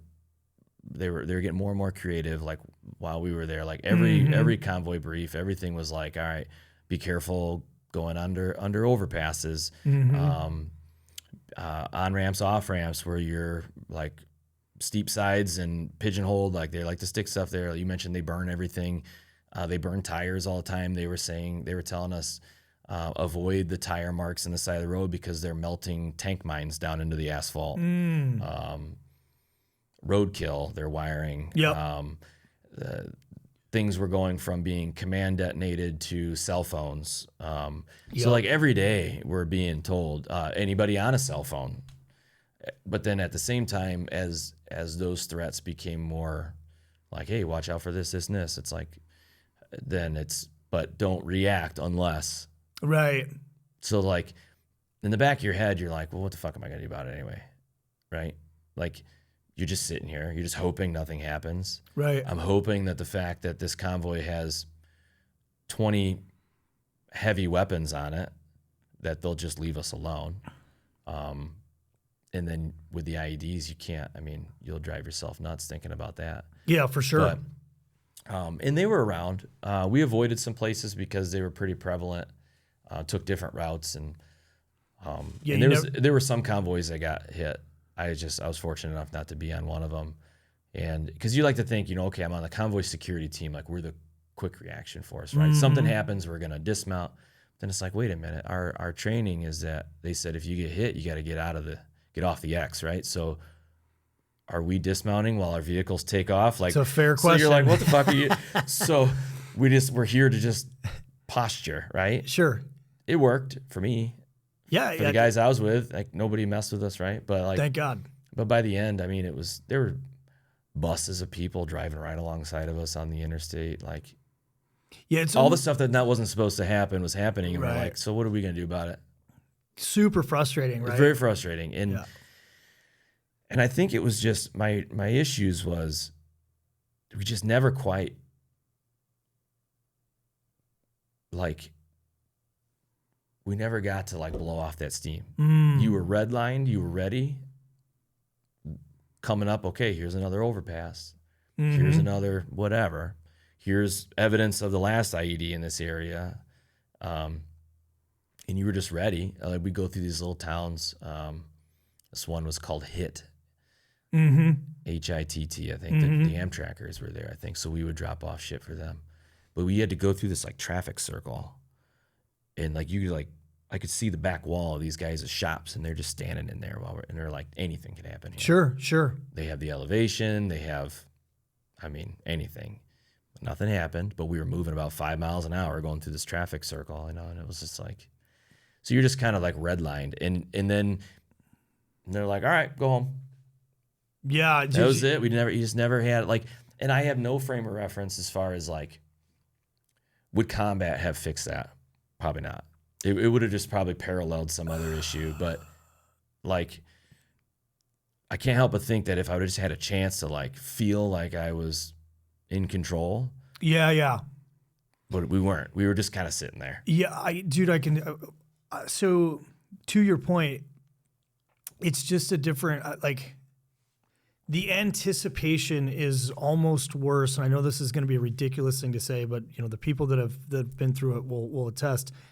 the anticipation is worse than when it's actually happening. Now, that being said, unless you're injured or wounded or God forbid, Sure. killed, the anticipation of a gunfight or an IED or contact for that matter is, in my opinion, the world according to me, it doesn't make it right, is so much worse than, or more nerve-wracking or more stressful than the actual events themselves, right? And it's like, if you go through a tick, or a contact, right? It's like once that contact is over with and you've got no more holes than you were born with in you, right? And hopefully the guy to the left and right of you is the same way.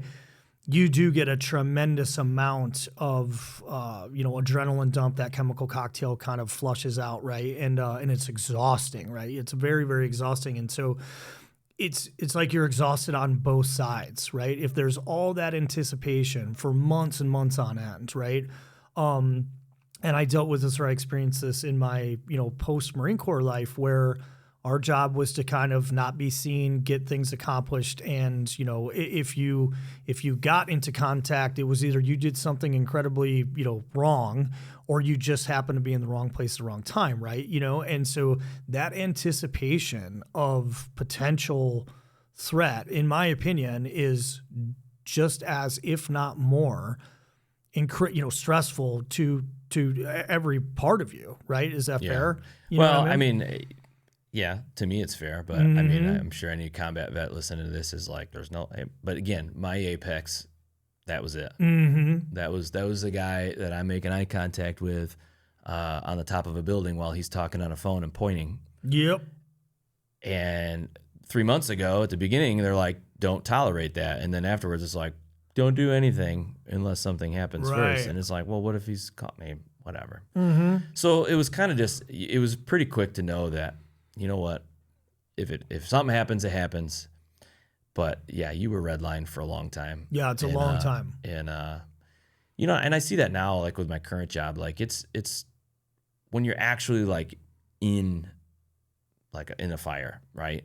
It's not stressful to me, which is weird. I feel much more calm and in control in it. 100%. But like going to the call, not knowing what's gonna happen, that's more stressful. It's a perfect, we're saying the same thing. Yeah. It's a perfect example. So that's my comparison now. So, but it wasn't until, I did something else for 10 years. I worked in an office for 10 years before that. So for 10 years afterwards, I was like, why is this a problem for me? I know all these combat vets. I know all these people that did, quote, worse stuff than I did, but why is it still like a problem? Mm-hmm. And it wasn't until I do what I do now, and it's like I could see. I think that's what it was like I just, whether I'm wired that way, whether I rewired myself to be that way, I'm comfortable in that amygdala. Like I'm comfortable in the fight or flight. Mm-hmm.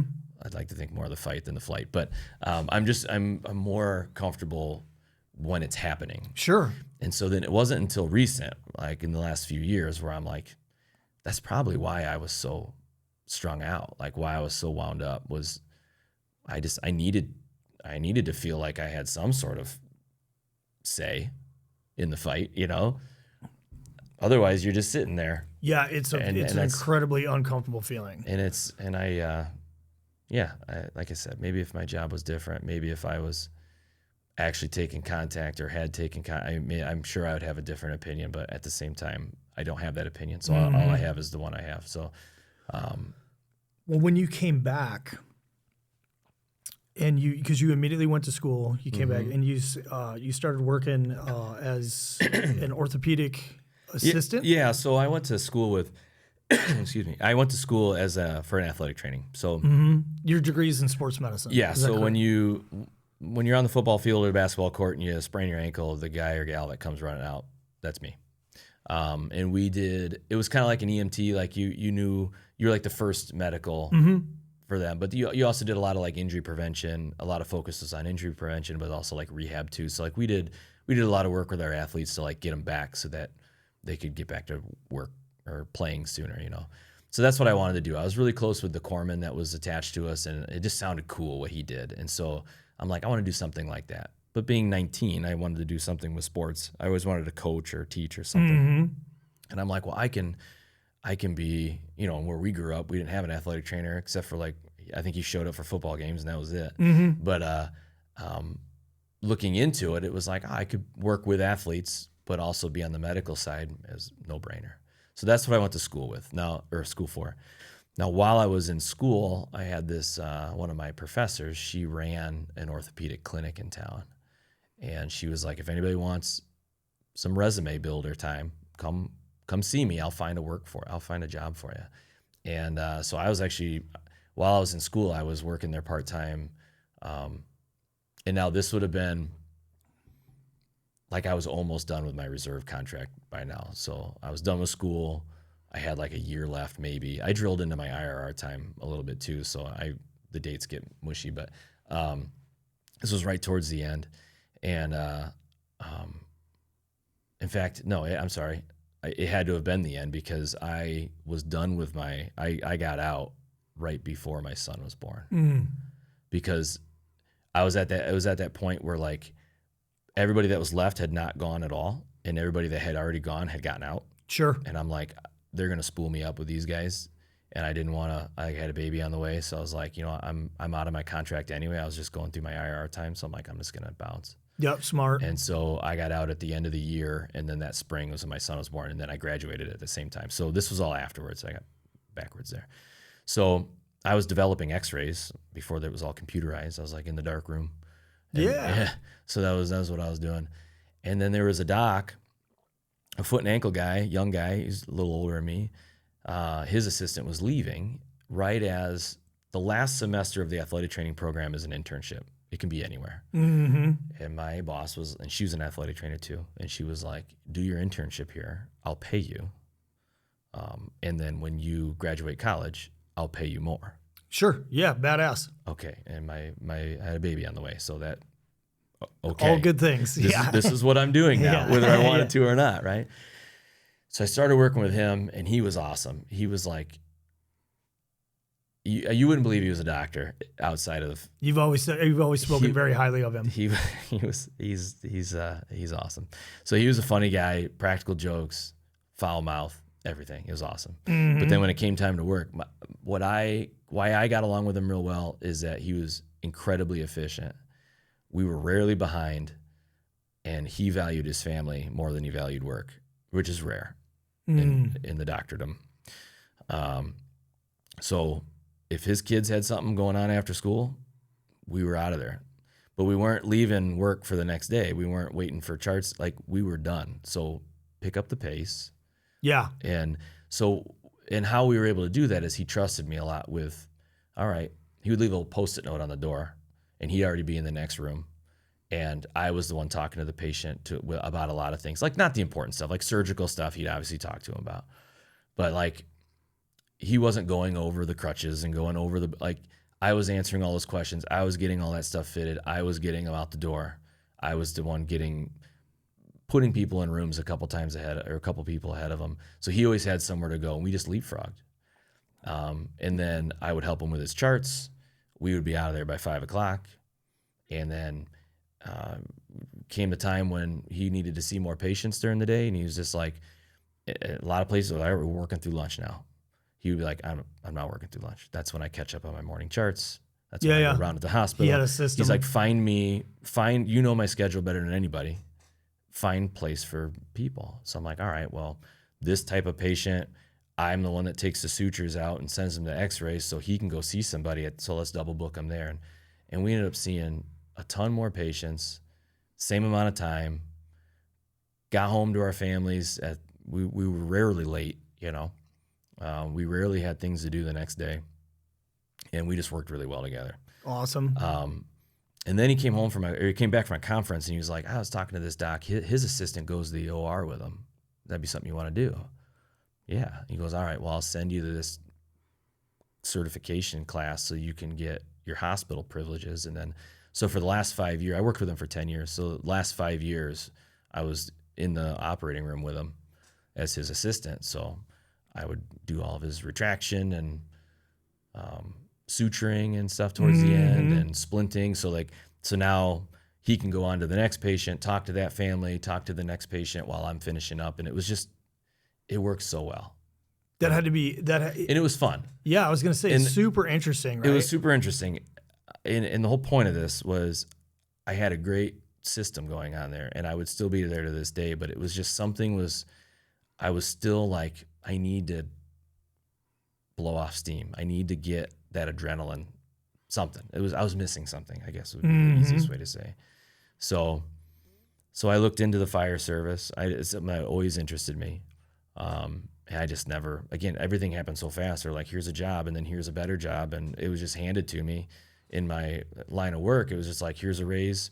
If you do this, we'll give you a little more money. Could you do this? We'll give you a little more money. And I had a new family. At this point, I had 2 kids. So it was like, yeah. I can remember, because 10 years is a long time, right? 10 years is a long time. And I can remember, our interactions or hearing, what you were doing and what you were, going through, and being obviously incredibly impressed. And I was like, he's going to end up going to medical school, this is his path now, right? This is his path. He's going to go to medical school. I mean, he's basically getting OJT'd right now, right? And but I can completely relate and understand of it. If there's just something missing, right? Yeah. And I'm grateful because I was looking into PA school, so physician assistant. And as I remember, a lot of the PA schools around here, they were really chemistry heavy, and I was all biology. I had like 1 chemistry class, and I wasn't physically able to go because I had to have like chemistry 2, which is a gen ed, which is like right in the middle of a day. There's no way I could miss work to go back to class. So fortunately, at the time, I was like, man, that's a bummer, because I would have gone PA route, but I wouldn't have been able to do all the gen eds to get. Right. At least, I imagine I probably could have, but to the detriment of something, whether it be not working as many hours and whatever. Or the family. And so, a blessing in disguise, I guess, because that didn't work out, but I still needed better benefits, and I needed to support my family, right? And eventually a new administration. So I was hanging on. I was there because of him. He was a great friend, still is. And our kids ended up playing football together the last couple of years, which is awesome. So it was like, it was easy to stay there because of him, but I didn't know what at the time. And a new administration came into the practice, and they were like, you're doing all this extra stuff and you're making extra money, but you're also one of the higher paid as an average of like the region or the country or whatever. And I'm like, well, yeah, that's why I'm here, right? Like, that's why we are working in a doctor's office and not on a sideline of a football field or something. And they're like, so you're topped out pretty much. And I was like, bro. Yeah. So I was like, so now here I am 30 years old, and I'm being told you're not going to make a hell of a lot more money than you are now. And that was kind of the straw. Sure. So I started really digging in and seeing what I had to do. I ended up taking an EMT class at night, and then I did a firefighter academy that was like classroom during the week, and then all the practical stuff was on the weekend. And all the people that I've met throughout working in sports medicine, a lot of them were firefighters' kids and stuff. So I'm like, hey, I remember this one kid was injured. His dad was a firefighter. Let me call him up. And so I just started making more connections, and a lot of people helped me in a lot of ways, which is awesome. And so for about 2 years, I was at school at night every day, between EMT and academy, and then paramedic was time consuming, but because of all the experience I had in the hospital and that, and working with patients for 10 years, it was just going through. I mean, I'd hate to say it was easy, but because there was stuff that I obviously had never seen. But as far as medical terms, my degree was essentially anatomy. None of that stuff was new to me. It was just kind of connecting the dots, which made it a lot easier, which is nice. But and what's your, what I'm hearing, as we kind of go through this is you're becoming incredibly well-rounded.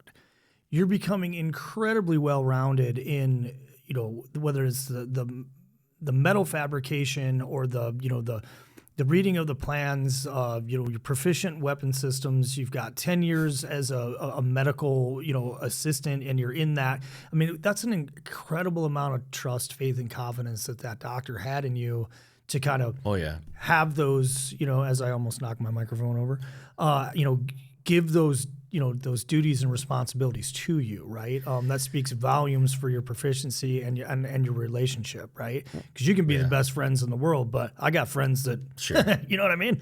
Well, and I think it just worked out well. He definitely took a risk in having me have as much control over his schedule, and he just knew it would get done if he gave it to me to do, which, I'm glad he thought that. And, 100%. And I made sure I didn't let him down, but I like to think that was just my personality. Like, give me something to do, I'll get it done. And I'm not afraid to tell you if I can't. I'm not going to hide anything from you.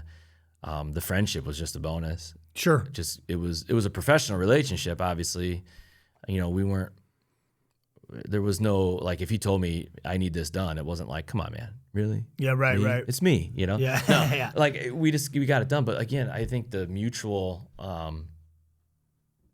there's a mutual respect there. Yeah, right. But like both of us wanting to not work, like we both understood that our careers were just something that had to be done, but our families are the ones that we wanted to be around the most, right? Like time, especially with your kids in sports, that time's finite. I want to be there. And so because he was like that, we weren't there till 7 o'clock at night. You know, there were some late nights, sure, like add-on surgeries and stuff but it was not the norm by any means. He took pride in that, and I was happy to be a part of that. And moreover, I was just happy to not be stuck in an office for 10, 12 hours a day just because we didn't want to bust ass and work. Yeah. You know what I mean? Well, what was that conversation like with him when you made the decision to leave? Was he, I mean, obviously you're still friends, so it's not like he blew a gasket, but he kind of knew. But it sucked. I bet. That was hard. It was really hard. He wished me the best, but we also set up a system that was very easy for somebody to slide right in, which they did, and took my place, which was nice. And you're still friends to this day. Yeah, absolutely. Right? Yeah, still in regular contact. For the most part.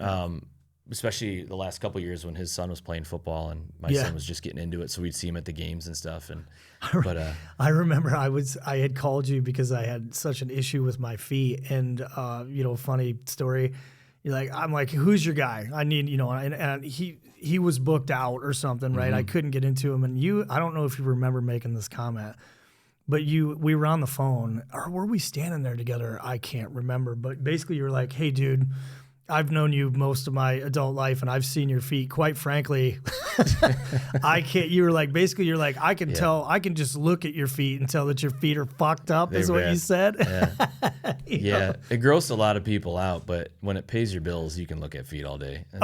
Sure. I was like, what do you mean my feet are fucked up? They're fucked up. And you're no stranger to flip flops. It's like you gotta hide those things. Yeah, you gotta keep those hooves covered up. They're bad. Yeah. And I never got a chance to go in and see him, but he's still there. So Well, if I ever, he's still taking referrals. I still send people to him all the time. Yeah. I still every now and then I call in some favors too and be like, hey man, you gotta get me in. And for sure. Gets me in. But that was hard. That was hard. He was very supportive. But life goes on. He's got a practice to run, and it wasn't a malicious.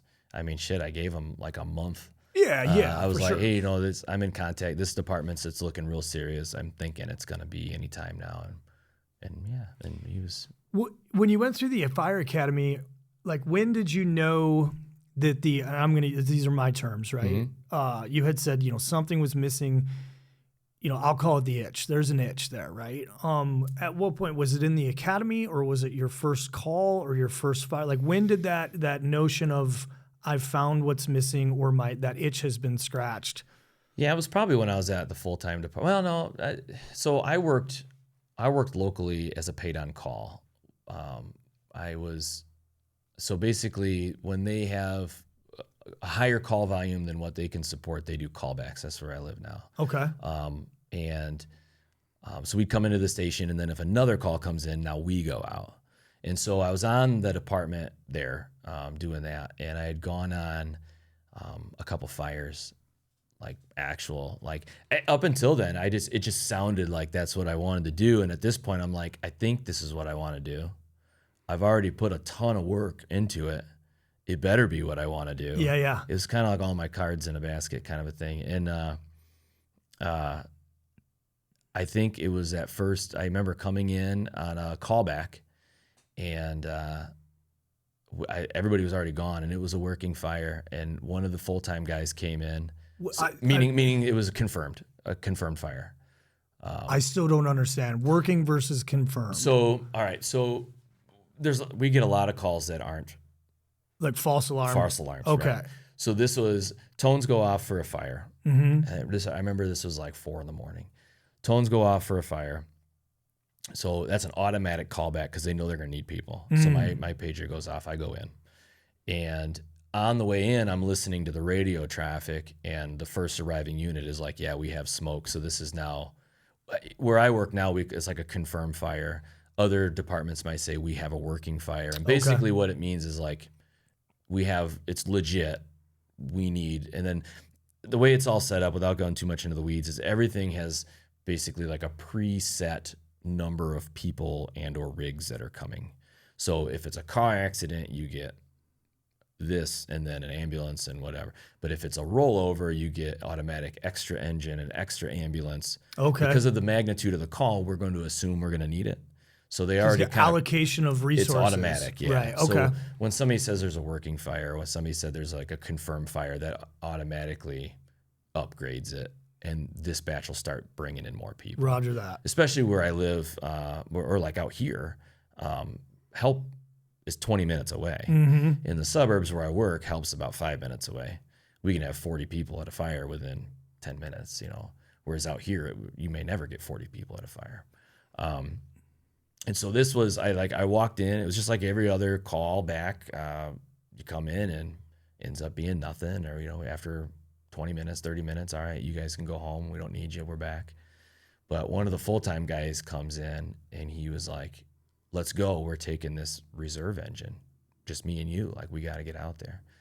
And I forget, my gear was all wet from doing like some live fire training. It was still drying. And I'm like, I don't have gear. And they're like, he pointed to a locker, and he was like, that guy's out on injury, grab his gear. And he was like a 7-foot tall dude. Like, I was swimming in his gear. Of course, yeah. And so now I'm shitting, right? Like, holy cow, right?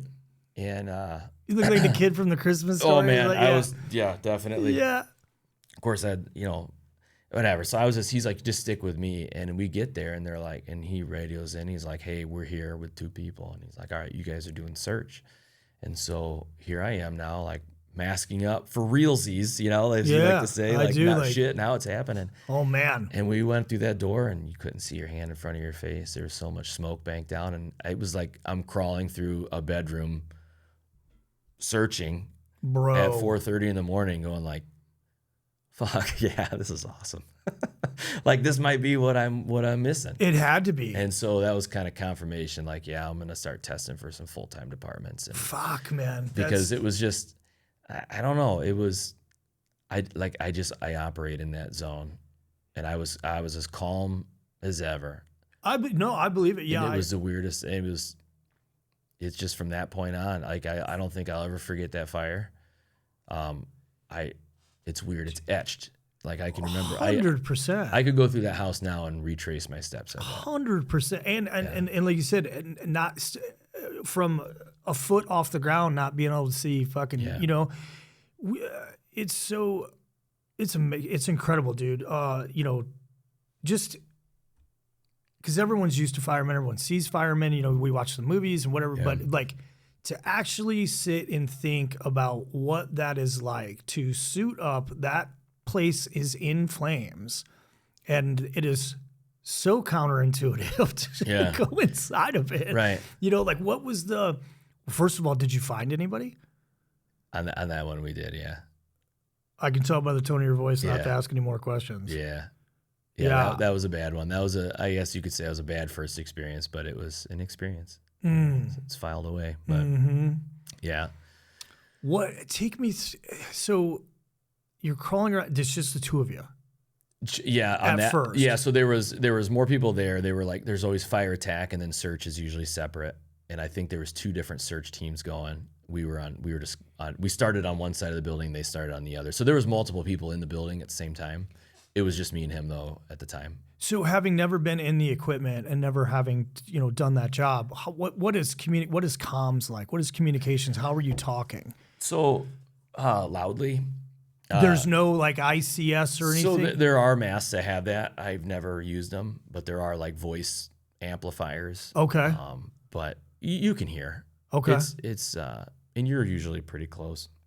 If the situation dictates you're within eyesight, I mean, everybody has a radio too, and so we all have our own radios, but we all have our own designation. Like, so if I'm on engine 1 and we're fire attack, we're always with the hose kind of a thing. If we get assigned to search, we're searching together. Mm-hmm. Very rarely do you split up, unless you can see really well. Because let's be honest, not every fire is like zero vis. In fact, most of them aren't. But that's kind of, and where we're at too, it's not like it's Chicago. Like Chicago burns every day, all day. In their old houses and their tight houses and like small, and like those guys are getting after it, those big city guys. For me, it's, the big city guys will listen to this and be like, nah, it's nothing. I ran more fires last week than he has. Which is true again. But again, the apex of my stress level is different. If I was a big city firefighter, I'd talk shit about me too, probably. But for us, we don't burn a ton. And so when you do get that, then you better remember your training. And that's what we do a lot, is we just do a lot of training because we don't burn a ton. So yeah, if you're not PTing or you're not eating you're training at the firehouse. We try to, yeah. Yeah. Yeah, we have a pretty strict schedule. A lot of stuff during the week is like already on the schedule. We want to get this done. And then there's some ancillary stuff that, like, if we have time, try to get that training done. And it might be as simple as go out and practice forcing some doors open, or we just did some vehicle stabilization with some of the new guys. I did that this week. And, because it's not every day you get a car on its side that you have to like work inside. A lot of times people are out already. But if there is, we got to know how to stabilize that so that we can be in there and not worry about the car shifting or something. So there's struts and straps and chains, and there's so that's the kind of stuff we practice. The high risk, low frequency is what we train on the most. Well, going back to that first call, so search team, it's successful or unsuccessful depending on like what is that process like? Like, talk me through what that's like. If you can, or if you want to, or if you will, obviously one's a recovery. If it's a live recovery, then there's the medical portion that goes along with it. But, what happens to David after, and anybody for that matter, I'm using you as an example, obviously, what is that process like after a recovery? Like, you hand that recovery off, then what happens? Well, so it's like the job's not over. The place is still in flames. Correct. Right? So that's where like whatever your assignment is. Okay. So now I've never had like a rescue. So I've never like pulled anybody out that's viable. Mm-hmm. So it kind of depends. Where I work, there's so many people on the fire ground after the first few minutes. Usually you're passing them off. But if you're tired by then, or you're running out of air because you're working so hard, so we have 30-minute bottles. I was going to ask what the time. So they're rated for 30 minutes if you're sitting here breathing it like you and I. But if you're actually putting in some work, right, and you're stressed out and your breathing is up, you got about 15 minutes.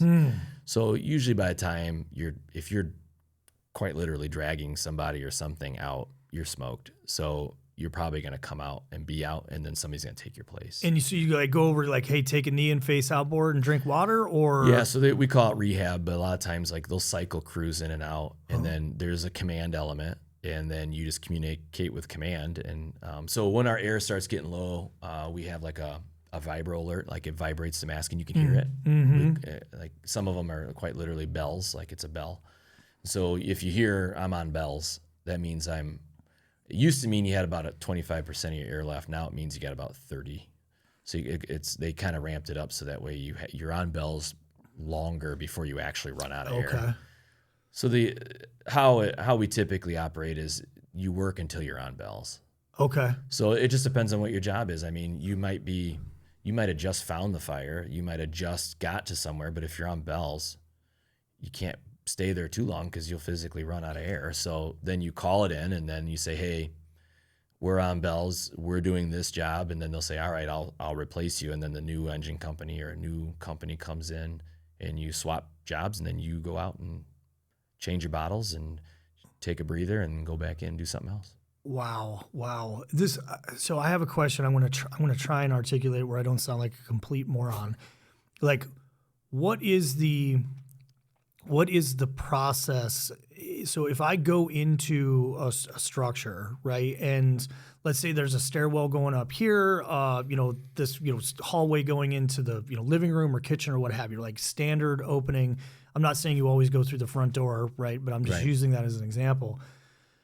What is the thought process or the triage of threats, or like, hey, it's too hot, we can't go this way, or like, because you have to search, right? Yeah. Does that make sense? Am I articulating that? Yeah, you're right. So it's actually it's pretty clear, like how when is it no go? Well, it's kind of unless it's multifaceted. There's a lot that goes into it. So on a routine, we can go in there like you're searching the fire floor first. Okay. So wherever the fire is, you're searching that first. And then you do, if there's a floor above it, you search that, because more than likely that's where your victims are going to be. If there's multiple floors, the chances of viability are not, like, it gets better the further away from the fire you get, right? So, but being that they're normal single family homes, if the fire's downstairs, you search downstairs first, and then you search the floor above. If the conditions warrant, so like we're constantly reading smoke will change, how fast the smoke is pushing, which is how big the pressure is changing, or the heat is changing. So like if the smoke is really blowing past you, that means the fire is coming that way, because it's going towards high pressure where all the heat is to lower pressure, which when it comes to a fire is kind of where all the fuel is. So it's going to burn where the fuel and the oxygen are. That's fascinating. So you can read the smoke, and we train a lot on that, and our chief now is big on that. Like, they call it like a flow path. So right when and there's great videos out there too, like you'll see smoke sucking back in through a window. Like I'm going to be cliche here. Like, I'm envisioning backdraft. You know what I mean? Like, no, it's right. Yeah. So when something's breathing like that, that's a big red flag when a building is breathing. They call it, like, when the smoke is kind of pushing and then kind of coming back and pushing. It basically means the fire is running out of air, but the house is still tight enough to not let enough new air in.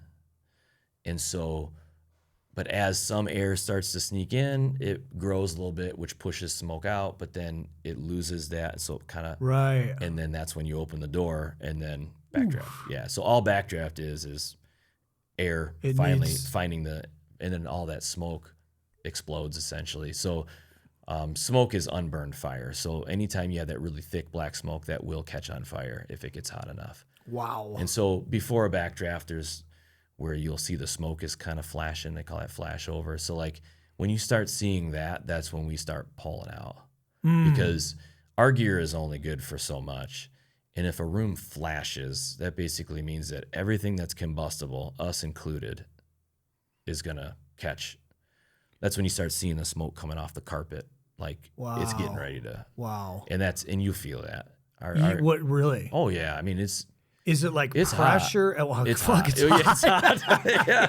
yeah, fire's hot. I was just going to ask, no, is it hot? You can definitely tell. And when you start going through, when you get into a really hot fire, that's when you realize that most fires aren't that big a deal. Like, that's a bad way to put it. Edit that. That's when you realize that there's fire inherently dangerous, and then there's, like, we're going to get in some trouble if we're not real careful here, where you run the risk of getting trapped, or your hose stream's not big enough, or enough water, and so that is, like, an officer, they got to make that decision, like, hey, I don't like how the smoke looks. I don't like how the temperature feels. We either need more people in here or we got to pull back and attack this from a different way. Wow. But it's fascinating. Most fire with the fire prevention the way it is, with people having, like where I work, a lot of homes, they'll have like all the apartments and stores and stuff have sprinklers. Like out here, I don't know if that's even the case, but just the homes in general burn easier because all of our stuff is made out of petroleum, right? In the 70s, when your couch was made of oak, it didn't burn very fast, but now it's made of plastic.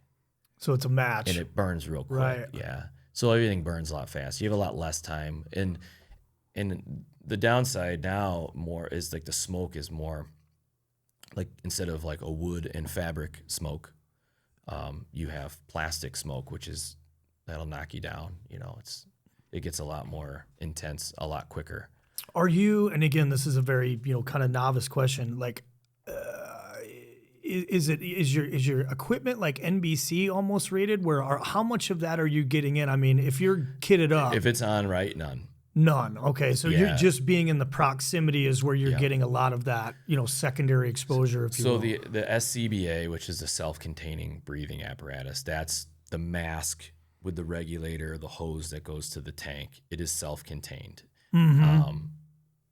Nothing is going to get in unless you have a leak or something. Or break seal, so to speak, right? They're not fireproof, though. They will melt eventually. So, like, you can't, not that you probably could stand it, but, like, you can't, like, just sit in a fire and have it be fireproof. Like, it's resistant. Yeah, right. So we gotta be careful. You gotta make sure nothing, like your gear doesn't fail kind of a thing. And sure. I mean, you can get burned through your gear. Oh, right. I was going to ask, like, what is So there's just a fine line. I mean, between staying in there long enough or when conditions change.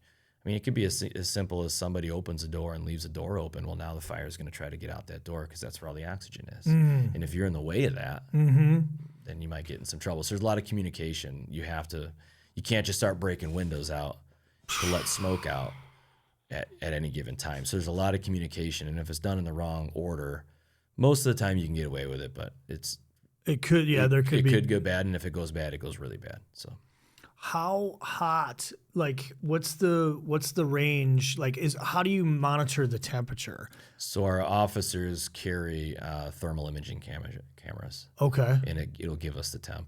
And what's the max? Like, you know what I mean? There's. I should know this. I want to say our gear is rated at like 600 degrees. Maybe 400. So everything's got a safety factor too, right? So like it's rated at a certain amount, but it can take a little bit more. But you want to stay away. But you're still in that gear. Yeah. You're on the other side of that gear. But it's in most fires they'll get to about 1200 degrees, like at the seat. So like when you say seat, like where the fire's at. Okay. Like where it started, where it's burning. Wow. So, and like I said, if it's an enclosed room and it's starting to die down because it's running out of oxygen and all this fuel is suspended in the air, you introduce oxygen without cooling it down. So it needs heat, oxygen, and fuel. So, so the water is there to get rid of the heat. You take away any one of those things, the fire goes out. So, but with the way stuff burns now, like your fake leather couch or your solid plastic carpet, like our polyester, that's just fuel waiting to burn. Wow. And so we got to work a little quicker, but we got to work a lot smarter. And I say we have to compare to what I read about, because I've only been in the fire service for 8 years. So it's not like I have some frame of reference from 50 years ago. Sure. But you do run into some houses now that it's blowing through the roof before we even get the call. Like it's just going. But that's super interesting, man. It's fascinating. It's it's one of those things where you think you have this idea, right, playing in your head of like, but you have no idea like the intricacies that go into it. It's a right? lot to it. Yeah, a lot more than I ever thought there was. Yeah, like I didn't know any of that going into it. I just knew I wanted to be like I wanted to not have as much structure, which is ironic because anybody that knows me knows that I'm very algorithmic. Like I like my structure to a fault sometimes, but it's something about when those tones drop. Are we picking grandma up off the floor and she's not even injured? She just can't get up because she's grandma, or are we going to a fire? Yeah, it's got. You don't know what you're going to get that day. It could be anything. It could be a car accident. It could be. I mean, we can go months without a fire, and then we have a fire 3 times in a month. Like you have no idea. Well, I think it's, right. I think it's kind of how individuals, we need complex problems to solve, right? Like any sort of like routine is one thing, and then that's just routine and structure and kind of like those daily mundane things, right? Like I wake up at this time, I PT at this time. But that stimulus, that mental and physical stimulus of where you, like you said, you just said it, like, I don't know, those tones are going to go off and it's like, what's it going to be? Right. And that uncertainty is, I mean, that's an adrenaline fix. Yeah. Without a doubt, it's an adrenaline fix, and, it's, I don't think you have to think too hard about it, right? It's like, how are we going to tackle this problem? And oh, by the way, the stakes couldn't be higher. Right. Like that's, I mean, it's, of course it's an adrenaline fix. Yeah. That's what, it's. Yeah. And the paramedic side of it, we're all paramedics too. And that's most of our calls. I mean, whether you want it to be or not, but I came from a medical background. I like medicine. So for me, it's cool. I enjoy the paramedicine part of it too. I mean, a lot of it's routine. You just, like somebody's having a heart attack or something, and you push a medicine or and it gets better. Like that's pretty cool. Oh my gosh, I love that. I mean, I love that part about the job. Unfortunately, there's the converse. No matter what you do. But they call it a paramilitary because back in the day it was a little more military, I think, is kind of I think that's where it came from. But being in the military before, and there's a handful of us. I think there's like 3 of us there that are veterans. But like you can see there's a lot more parallels that are a little deeper than just like we have lieutenants. Oh, yeah. You know what I mean? Like the other than just the rank structure, but like, there's a certain amount of camaraderie. Obviously, it sounds a little sappy, like you always hear like brothers, But when you're in a situation like that, that's what we got, right? That apex of stress. That's what we got now. And when there's something like being in a building that's falling down around you, as with that group of guys, you don't lose that ever. No, of course, yeah, no, I can see those similar 1,000%, dude. And obviously, like your city guys, they deal with that a lot more. So then now it's got to be a really big fire for them to. But for us, like we don't have that happen very often. But even a bad medical call, like something where you got multiple patients or a really bad patient that everything just worked out right and you did everything right and you found out that patient survived, like that crew's bonded a little bit better now. Sure. And there's some crews that work really, really well together. And, I feel like I'm on one of them. My crew's awesome. And we read each other's minds. We hardly talk. The best compliment we ever got was from a paramedic student a couple years ago that said, I think it was our officer. He said he pulled aside. He's like, he asked him, he's like, well, what'd you think about that? Because the paramedic students are there kind of just to observe. And then eventually we get them in it too, because that's what they got to learn. They got to be able to actually do all this stuff. But this medic student, maybe I'm misremembering. It could have just been an EMT student, and they're just observational. And they were there one day, and we did like a full arrest, meaning like the guy's dead, right? Like his heart's not beating. We get the phone call. Let's go to work, and there's a bunch of stuff we got to do. And so we're IV pushing drugs, doing all this other stuff. And afterwards. And he asks our guy, he's like, how did you guys do all that without talk? Like nobody said anything. And we're like, That's a pretty good compliment. It's a badass, yeah. But we've been very fortunate. Our crew's been working together for several years. Like sometimes with promotions and they got to move people around. Sometimes crews get split up. But so you've been very fortunate. I've been fortunate that cohesive. we've all been together, and it's that's cool. But we're a small enough department, 50 some odd people. We're all pretty tight. I mean, you don't get on a crew that is like that doesn't work well together. There's just some that work really well, So, but I think it's just because if I was with anybody for 3 or 4 years, you're going to work better with them, right? But we're all trained to the same level. We all have the same, like, when it hits the fan, everybody's on the same key, which is nice. Do you find, I've always wondered, because like a Marine, wherever a Marine goes, is going to seek out or kind of sniff out other Marines. Law enforcement is the same way. Yeah. If I would assume firemen are the same way. Worse. Yeah. I think it's worse. Where's the mustache, bro? I thought that was a rule. Well, I can't grow one very well now that everybody knows that. No, I look terrible. There's some pictures out there. I thought it was a rule. It's close to a rule. I suck. I don't look good in one.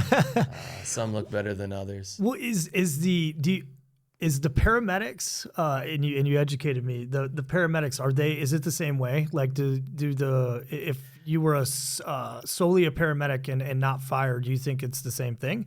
I'd imagine so. I don't know because I've only been both. Okay. And everybody around us, like all of the suburban departments around us are both dual hatted for most of the part. Yeah, there's a couple that have like EMT fire, but for the most part, they're all paramedic firemen. Touchy subject.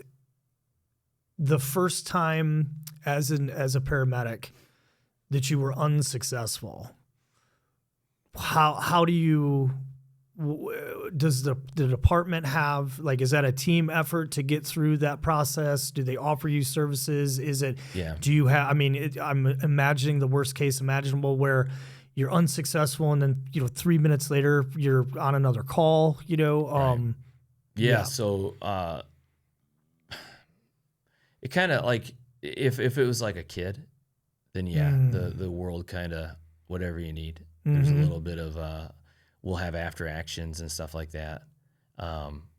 We kind of constantly review our medical calls anyway. And so there's always like real-time feedback. Like, hey, on this call, did you consider this? Or how come this didn't happen until this time? Like, so we're constantly, and there's varying factors, somebody that's really sick in their living room is far different than somebody who crashed their car and now they're laying in the snow. So while we would like to do things right away, we have to get them in, like, out of the elements or whatever. So there's all sorts of reasons. Maybe they're wedged behind a piece of furniture when they fell or something. And so or maybe the accessibility because the house is like hoarding conditions or something like that. So there's a lot of reasons as to why things can't get done, and we kind of we're always going through, and even on our fires, all of our fires, our big incidences, extrications where like somebody's stuck in a vehicle after it crashes or like something like that. We almost always after action those. And you're constantly assessing what went right, what went wrong. Right. How do we become more effective? Here's what command did. Here's what command should have done. Here's what you guys did. Here's what you should have done. Yeah, and we're constantly, you had made a comment about, amateurs want accolades and professionals want criticism, right? So amateurs want attaboys, professionals want critiques. And so we're professionals. This is what we do for a living, and we take it very seriously. So we're constantly looking for ways to be better, and that's kind of how we formulate our training.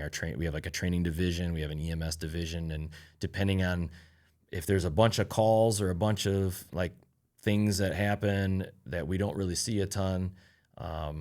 For instance, a bunch of, say we have a couple extrications in a row, but with today's vehicles and stuff, it's kind of hit or miss. But like say we have a couple of those types of calls, then our training the next month might be, let's review this, because here's what could have went better, what is something like that. So we're constantly changing and adapting.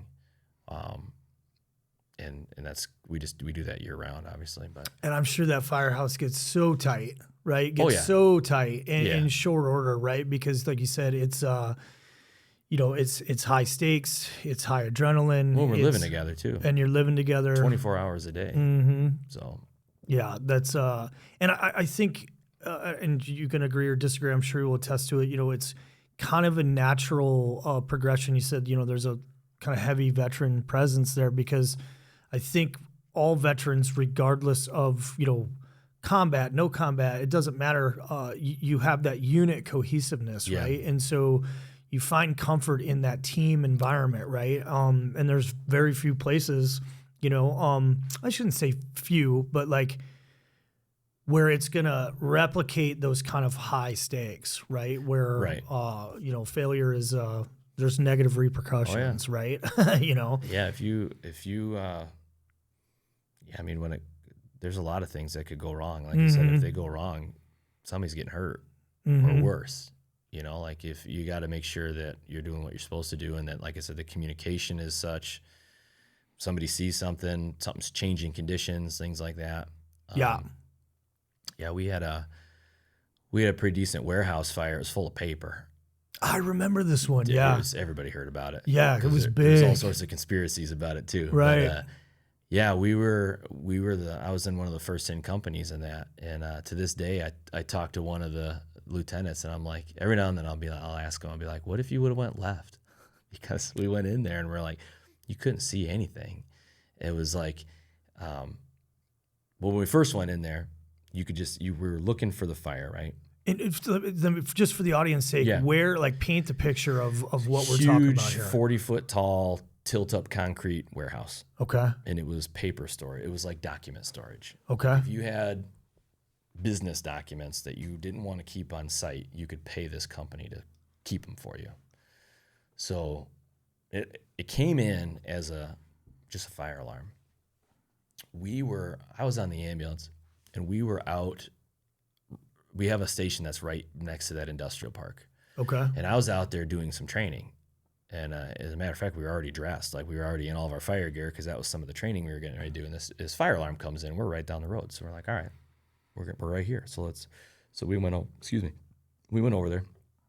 And the engine goes in, and we had he was an acting officer, so not a sworn officer. What's the difference? So like if we want to be an officer, we take a test. Okay. And there's like a battery of tests you go through, and you get on a list. If you're on that list, you can be an acting officer. So if a sworn officer isn't in that day, calls off, vacation day, whatever, then the actor can fill in. Okay. So it's just whoever's in charge. But we're not sworn officers. We're not lieutenants. Well, they're just actors. But he was an actor. He'd been doing it for a little while, if I remember, but one of our guys was like brand new. Like, it was one of his first full-time shifts. Like, he was brand new, was on his crew. And they went in the one side of the building, and the ambulance typically goes around the back to like go to, just to have like eyes on the other side of the building or wherever. They were like wherever the fire panel might be. So he goes in the front, and it's like banked down with some smoke. And he's like, that's on the radio. He's like, this place is full of smoke. So we upgrade it to a fire. And there's people running from the place, like workers. And so we're like, oh shit, this is all right. So back the ambulance, we parked that thing, and me and my partners, just two of us on an ambulance. So we join up with an engine company, and we're like, all right, we're going in. And we pulled a hose line in, and you could see down the aisles. It was just aisles of papers. You could see down, and we were like going down to look. Well, then it's just like white smoke. Like, it was just really light, real lazy smoke. We never did see a fire. It wasn't hot at all. It was just lazy smoke. And you could hear stuff. Well, what we know now is stuff falling, like those little file folders. Yeah. So they were getting wet with water. Oh, because sprinkler system is right. Sprinkler system was going. But the building's so big, we couldn't see anything at the time. And we heard some huge crashes, and like you could feel the pressure change. Fuck. And we were like, but when we went in there, we we're like, well, where do we go? And he's just like, the officer's like, all right, let's just stick along the wall and let's look down these aisles and see what we can see. And we'll go as far as our hose line will let us go. It was more of like, we weren't flowing water. We just had it. I was just going to ask, it was just in case. Yeah. Cause at the time we had no idea. Cause it could be anything. It could be a trash can on fire is going to set off a fire alarm. Mm-hmm. We don't know that. We had to assume it was a little bigger because the building's huge and it was starting to bank down. But when you say bank down, like smoke. Okay. Yeah. Okay. Imagine like cooking smoke, and then like sometimes it's just wispy, and sometimes it's like comes down. Right. It's starting to hit the ceiling and it's starting to come down. I understand. So now it's down like where we're at, and looking back on it, it's 40-foot ceiling. So if it's down where we're at, it's quite a bit of smoke, But at the time, where it's like, all right, there's no heat, we don't see anything, and we just went along the outside wall of this building, and then over the radio, so now people are showing up in droves, right? Especially with a commercial building, you get even more people because of how big it is. And we heard some stuff. We didn't know anything. But then on the radio, they're like, everybody get out. Like there's a crack on the outside of the building. They can see it forming. And so we follow our hose line back out when we get out. And come to find out, these huge mezzanine racks of paper they were falling. Oh. And there's a picture that we're all standing in there, and you can see these things. Like it's in our fire prevention office of all places, but it's just massive amounts of paper and wet metal, paper and just metal, and we're standing there looking at it like. What is it called when you say? Is it like avalanche? Is there a code word or is it collapse. Just collapse means? Which we didn't know it was collapsing. And one of the other engine companies, he was the engineer, so he's the guy driving the engine. And should it need to pump water, he's the guy pumping water. So we all have different roles within the rig itself. Well, he was like walking into the building, I guess, just to kind of check out, like because his crew was in there, and he got like chased out with a bunch of papers. Like he actually said, initially I thought they were like throwing shit at me, but it was when those things were collapsing, it was pushing. Then that was the door that was open. Wow. But yeah, we were in there and that thing was coming down. But we were none the wiser. You look back on it and you're like, all right, that could have been real bad. I remember you. It took a week. That building burned for a week. Yeah. And I remember, I don't know if Jen was relaying text or if you were texting me directly. I can't remember. Maybe you do. Basically that was a no shitter. It was a no shitter. Yeah. And it quickly became defensive. Obviously stuff was falling and like, we're not, we're just going to surround that thing and spray water out. The problem was the roof collapsed and it kind of covered all the stuff that was burning. So no matter how much water we were putting on it. So eventually we were there for a week and there was a bunch of overtime. We were working around the clock. They brought in excavators and they would backhoe chunks out and we would hose it down and then they'd backhoe more. Like that was just kind of what we had to do. A week round the clock. There was spot fires there. Like we kept getting called back for fires there that would pop up for a solid week afterwards. Yeah. Cause it was just paper and then it was covered with roofing material. So like it was just holding the heat in. It was February, if I remember. It was cold as hell. What was the after action like on that one? Like extensive? It was extensive. Yeah. There was a lot because that was such a huge scale. We had people from all over the place coming in.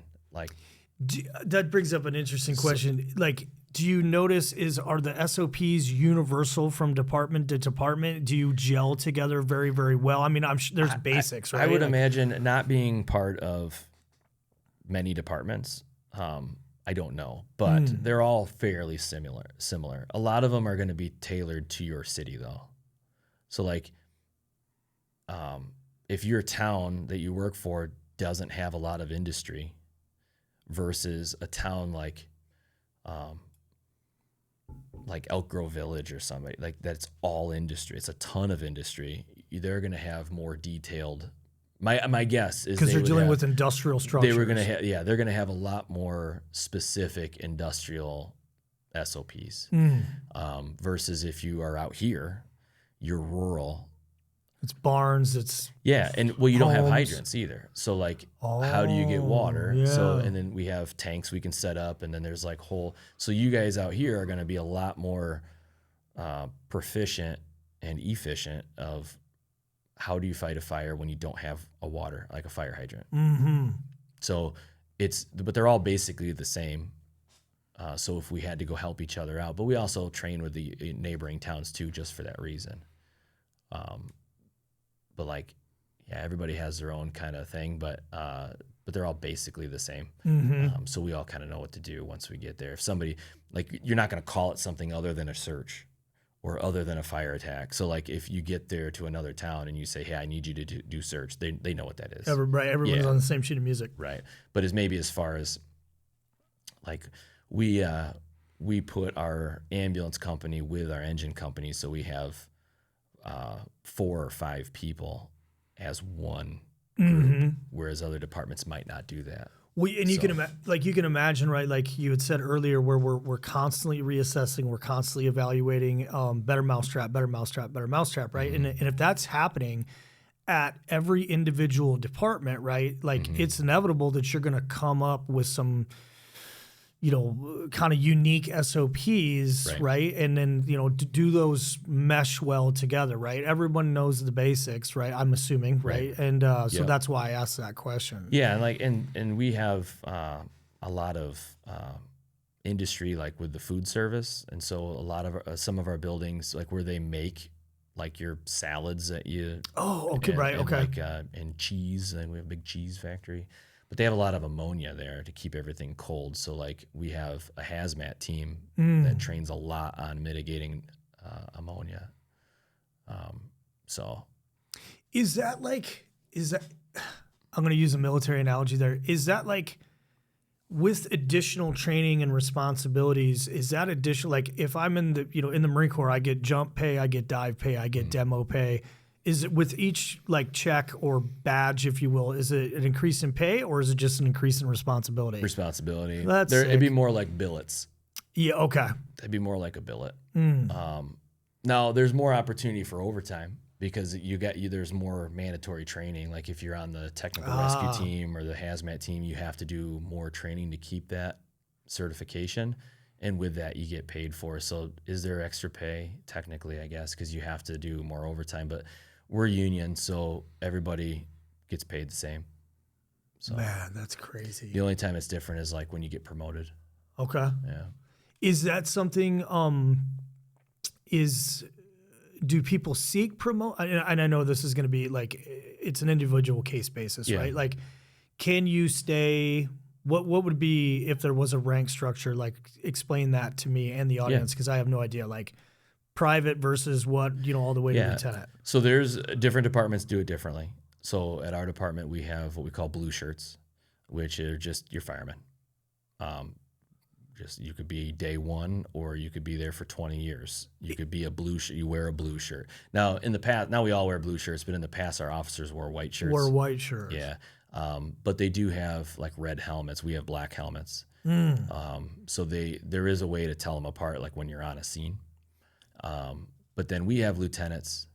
That's your next rank. They're in charge of, how would that be? So like, they would be kind of like a squad leader. Okay. All right. So they have a house. They have a handful of guys. And then we have a battalion chief. The battalion is all 3 houses. So that would be like your platoon sergeant. Okay. And then we go up to we have a deputy chief and then a fire chief. But other departments might have captains. So your lieutenants are in charge of your crews, and then the captain is in charge of the house. And there might be different. So it just depends on how big the department is. And but ours is pretty basic: blue shirts, lieutenants, and then battalion chiefs. And then those are the line workers. Those are the guys that are 24 on, 48 off. Is the promotion system, is it optional? Yes. So you could stay, as you put it, you could stay a blue shirt your whole time. If you wanted to, yeah. Because within that, you can. So we do have tested positions for like engineer, where you get on the engineer list, which is it's a battery of tests at like driving proficiency, and more importantly, like how to get water from one place to another. is there's a lot of math involved. There's a lot of like different hose lays require different pressures, and like there's a lot that goes into it. And you got to be able to get water from a hydrant that's right next to you. That's easy, but if you have to get it from somewhere else, like, so they put them through a bunch of different tests. They simulate a lot of problems, like sure, like you lose pressure or something like that, and then you have to work your way through it, and then they get graded on that, and then there becomes a list, and then the higher you are on that list, the more likely you are to drive every shift for that shift. So you're like the engine master. You're like the truck master. Yeah. You're the engineer, so you're the one that is in charge of that thing. And then and so every shift they're pretty much driving that, but they're the ones that they know that thing inside and out. Right. They know how to. I mean, I engineer. I can scab if I want to, and I always kind of laugh because it's like every now and then you get somebody that's like, like an engineer that doesn't drive that often, with an officer that doesn't act up that often, with like the probie in the back, and you're like, Jesus Christ, let's hope that nothing happens today. It's like we're all like we got the A team going. Yeah, right. And then but then quite the opposite. You have a 20-year guy in the back, and you have your lieutenant up front. You have your engineer that's been driving forever and pretty much ready for anything. The idea is to get everybody on those levels. Mm-hmm. Whether or not you test into that's up to you. You don't have to. Because everybody's got to be functionally dangerous, right? Yeah. Like, oh, yeah. Right. Yeah. We all know each other's jobs for the most part. But then some of us just choose to specialize a little bit more, I guess is the best way to put it. That's fascinating. But I think there's a lot of value in being really, really good as like a blue shirt. Like, you don't have to be a lieutenant. You don't have to go for your engineer to be really good at your job, because a lot of our job is paramedic, but a lot of it too is like, I got to be able to trust you, because I act as an officer as well.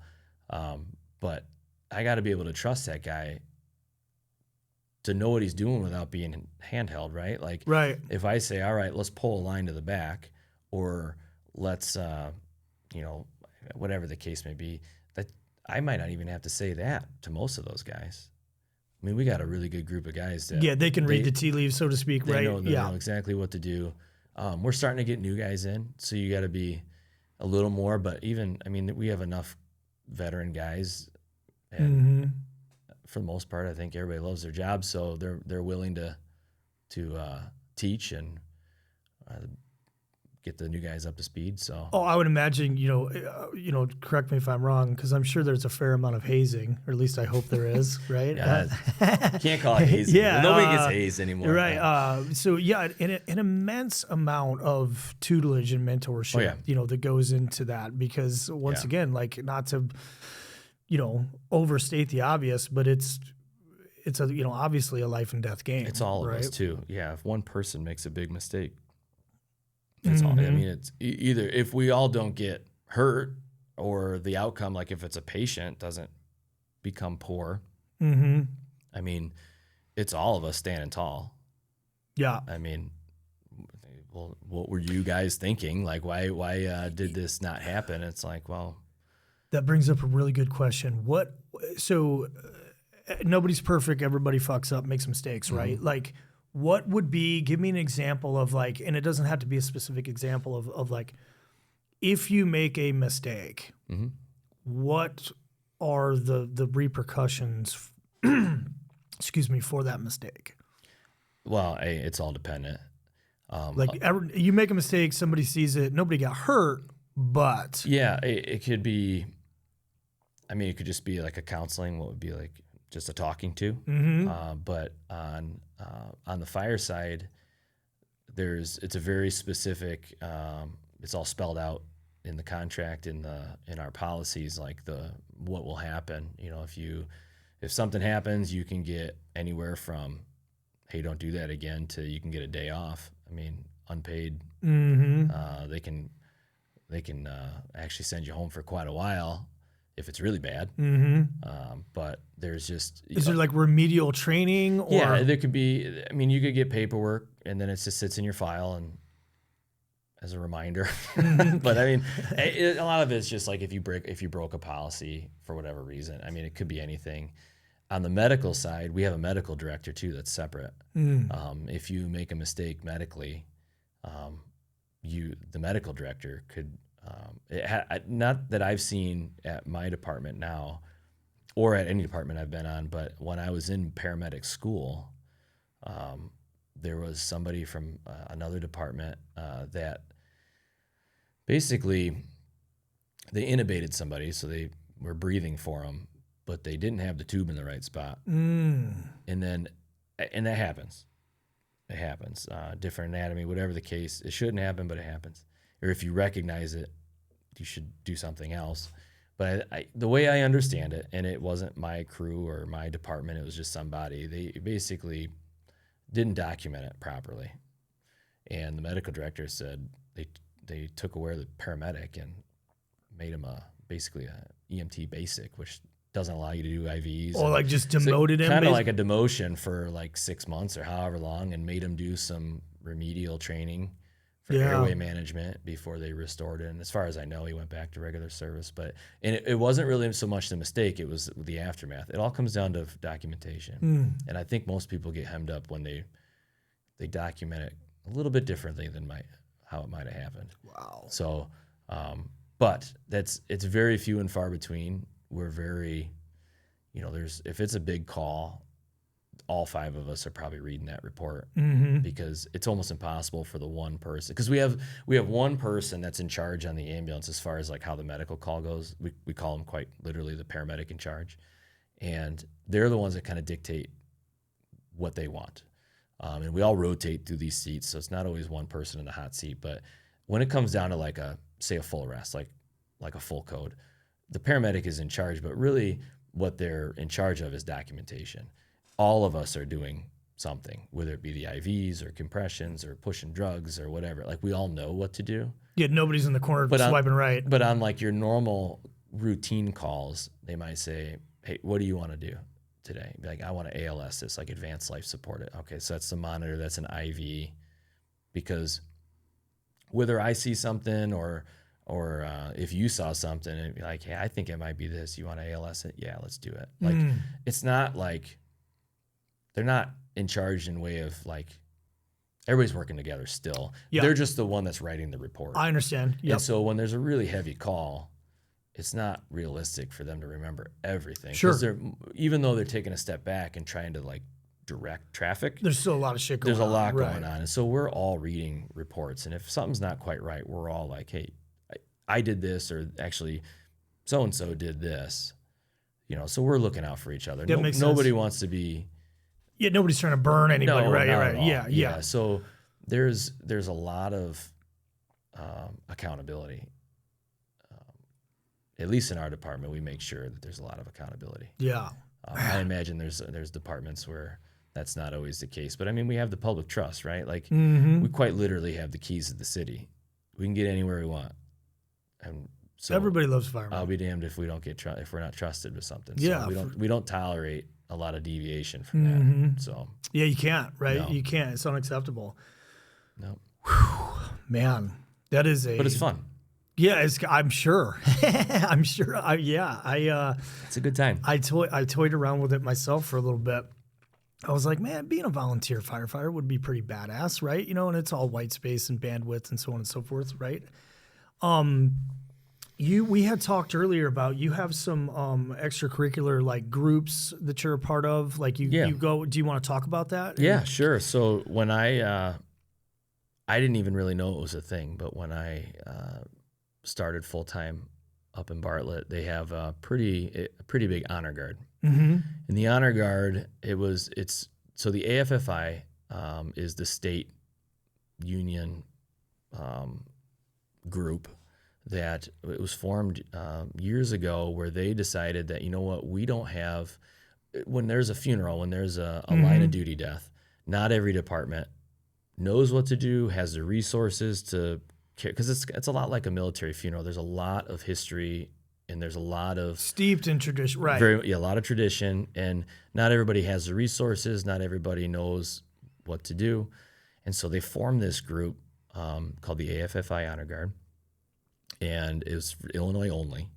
Every state, I wouldn't say every, a lot of states have their own honor guard. Illinois has by far the biggest. Really? The biggest honor guard, I want to say secondary to the military, as far as states are concerned. It's all union firefighters, all honor guard. We all go through a weekend of training. It's when you get inducted into the honor guard, is a process you go through. And then there's a convention every year where we all get together. And all the drill, it's ceremony, it's casket guard, it's everything, much like you've seen in the military. Well, you and I have done it. And it's right. And which is why it was important for me to do it. And when I found out that that was even a thing, I'm like, I'm doing this. But it's very organized. And the idea is that if a department up here has a service they need, or all the way down in Cairo, like it's very southern tip Illinois, we're all doing the exact same thing. So we can literally show up and be like, casket guard, sure. Flag detail, sure. Like everybody, that was the whole idea. It's badass. And I forget, we're up to like, I should know this number because they just announced it. We're up to like almost 700 strong in the AFFI honor guard. That is super cool. So, and then so we have our own honor guard. Bartlett has 11 guys, I think it is now. And we're trying to get some new guys. So because we do a lot of color guard around town. It could just be like parade. Like we led the 4th of July parade this year. We do a lot of colors presentations for different things. Like different entities might ask us to, hey, can you guys supply an honor guard? They just did a really cool 9/11 tribute yesterday where we have like a bell ceremony. Like we take it very seriously. Fucking A. And we make sure that we do it right. We've traveled all over the state. We've had guys that have left the state to go to different honor guards and stuff, like funerals in Wisconsin and stuff like that. So wherever they need help, we'll just flock. And at the very least, it's a huge corridor, and the family has to request it. If you don't want it, we're not coming regardless.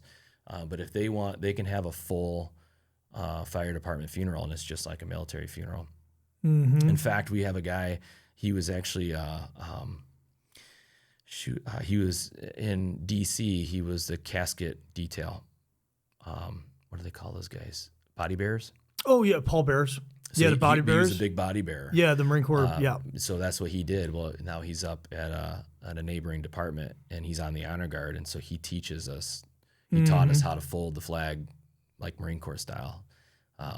It's intense. It's cool. It's the least we could do, right? It's the last hurrah. 1,000%, 100%. And so every year we get together and we do training. They set it up now where like your freshman year, you wear your cover and your core frames, and they're just like marching everywhere. It's like boot camp style.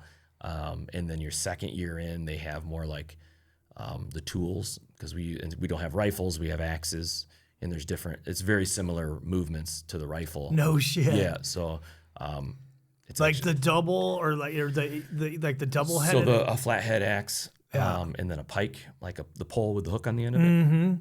That's cool. And there's different, like the pike it's the same movements as like the guidon. The axe is the same movements as your rifle, and there's different commands. And so we just make sure that we know it all. So that way, if we go somewhere and they need, like if it's a small department, they might not have anybody. But if they say, hey, we would like the honor guard, we could come in and help organize their funeral and make sure everything is done properly, all the way from we practice how to properly get the casket on top of the fire engine and back down. Like we cover everything. Yeah, that's very, so very we could do anything but show support, or we could come and make sure that the funeral's done right. That's fantastic. Or not right, properly. Like as far as like traditionally. Right. Yeah. So and then every year we send a contingent out to Colorado Springs. So the international, which is the US and Canada, the international is the union of all the unions from the U.S. and Canada. There's a firefighter memorial out there, and I forget how they said it started. I want to. There's a lot of firefighter memorials throughout the country. This one in particular, I think it was just they started doing it kind of like the Vietnam Wall. It's like on granite, and it's in this, and it has Pikes Peak in the background. It's a really cool thing. And they just started having this annual. The pictures look incredible. Yeah, this annual gathering, and it kind of just became its own one. Right. And so. And it's a good kind of central location, right? Yeah, it's right. Like I said, it's in downtown. Well, right near downtown Colorado Springs, and you have Pikes Peak in the background. And then every year, any line of duty death, it's got to be line of duty from the U.S. and Canada, and they read the names off, and they present a flag, and so it's a real cool thing to be a part of. I've done it the last few years. Yeah, like I said, your pictures are they're amazing. It's awesome, and it's real touching because like Canada just expanded the amount of like the types of cancers that they're considering, and so coming off of the back of COVID where they didn't have it for a couple of years, and then when they finally did it again a couple of years ago, they had twice as many names because they were, people are still dying in the line of duty, even though we weren't recognizing them that year. But then Canada opened up. They considered a lot more line of duties, and so then we had guys that had passed away years ago, but their families flew down, and we presented them with a flag, and you get to meet the families, and so cool. Yeah, it's really cool. Very so, and they deserve it. It's obviously very rewarding. Yeah. I'm very, very happy for you that you got involved with that. That's yeah, it's not always the easiest thing, but as they have learned, rated it. They rate it. Yeah. It's the least you can do. It's an easy burden to bear, I guess. Well, next time we go out and visit the eldest, I'll make sure to check it out because I'd like to see it in person. I already told her about it. Yeah. On the old messenger. Yeah. I told her to go buy it because they're going out there in 2 weeks, I think is when it is. It's like the third week of September. Very cool, man. Well, is there anybody or anything else you want to shout out to or highlight? Is there any final parting message that you want to put out there? I don't know. I still think it's kind of odd you had me come on here and talk. I appreciate the very confidence, but yeah, very educational. I'm sure I got a million things wrong that I'll hear about, but we'll talk about it. So at goes lunch. the internet, right? Yeah, don't read the comments. No, well, as far as like my hat that I'm wearing, Smoke and Irons, we have a group called Ignite the Courage. It's run by Bartlett Firefighters. It was started years ago, well before I was there, and it's basically a way to raise money for local. So if you're in the suburban area, it started with Bartlett only. We've expanded a little bit to some of the towns that we help out when they have big events. Like, so every town kind of donates people. If there's a big fire or something, we're getting out of town companies coming in. If extra ambulances are required for whatever reason, they're busy. So we help out all of our neighboring communities as well. And so this goes for whether it be medical bills or they lost their house in a fire or whatever the case may be. We get recommendations. You can go on the website. Yeah, tell everybody where they can find it. IgniteTheCourage.org. Okay. And it's you can nominate people in the area, and there's like a review board. And then we try to give as much as we can. But one of our big fundraisers is a music fest every fall in August. Try to get bands. We've had bands from all over the country come in.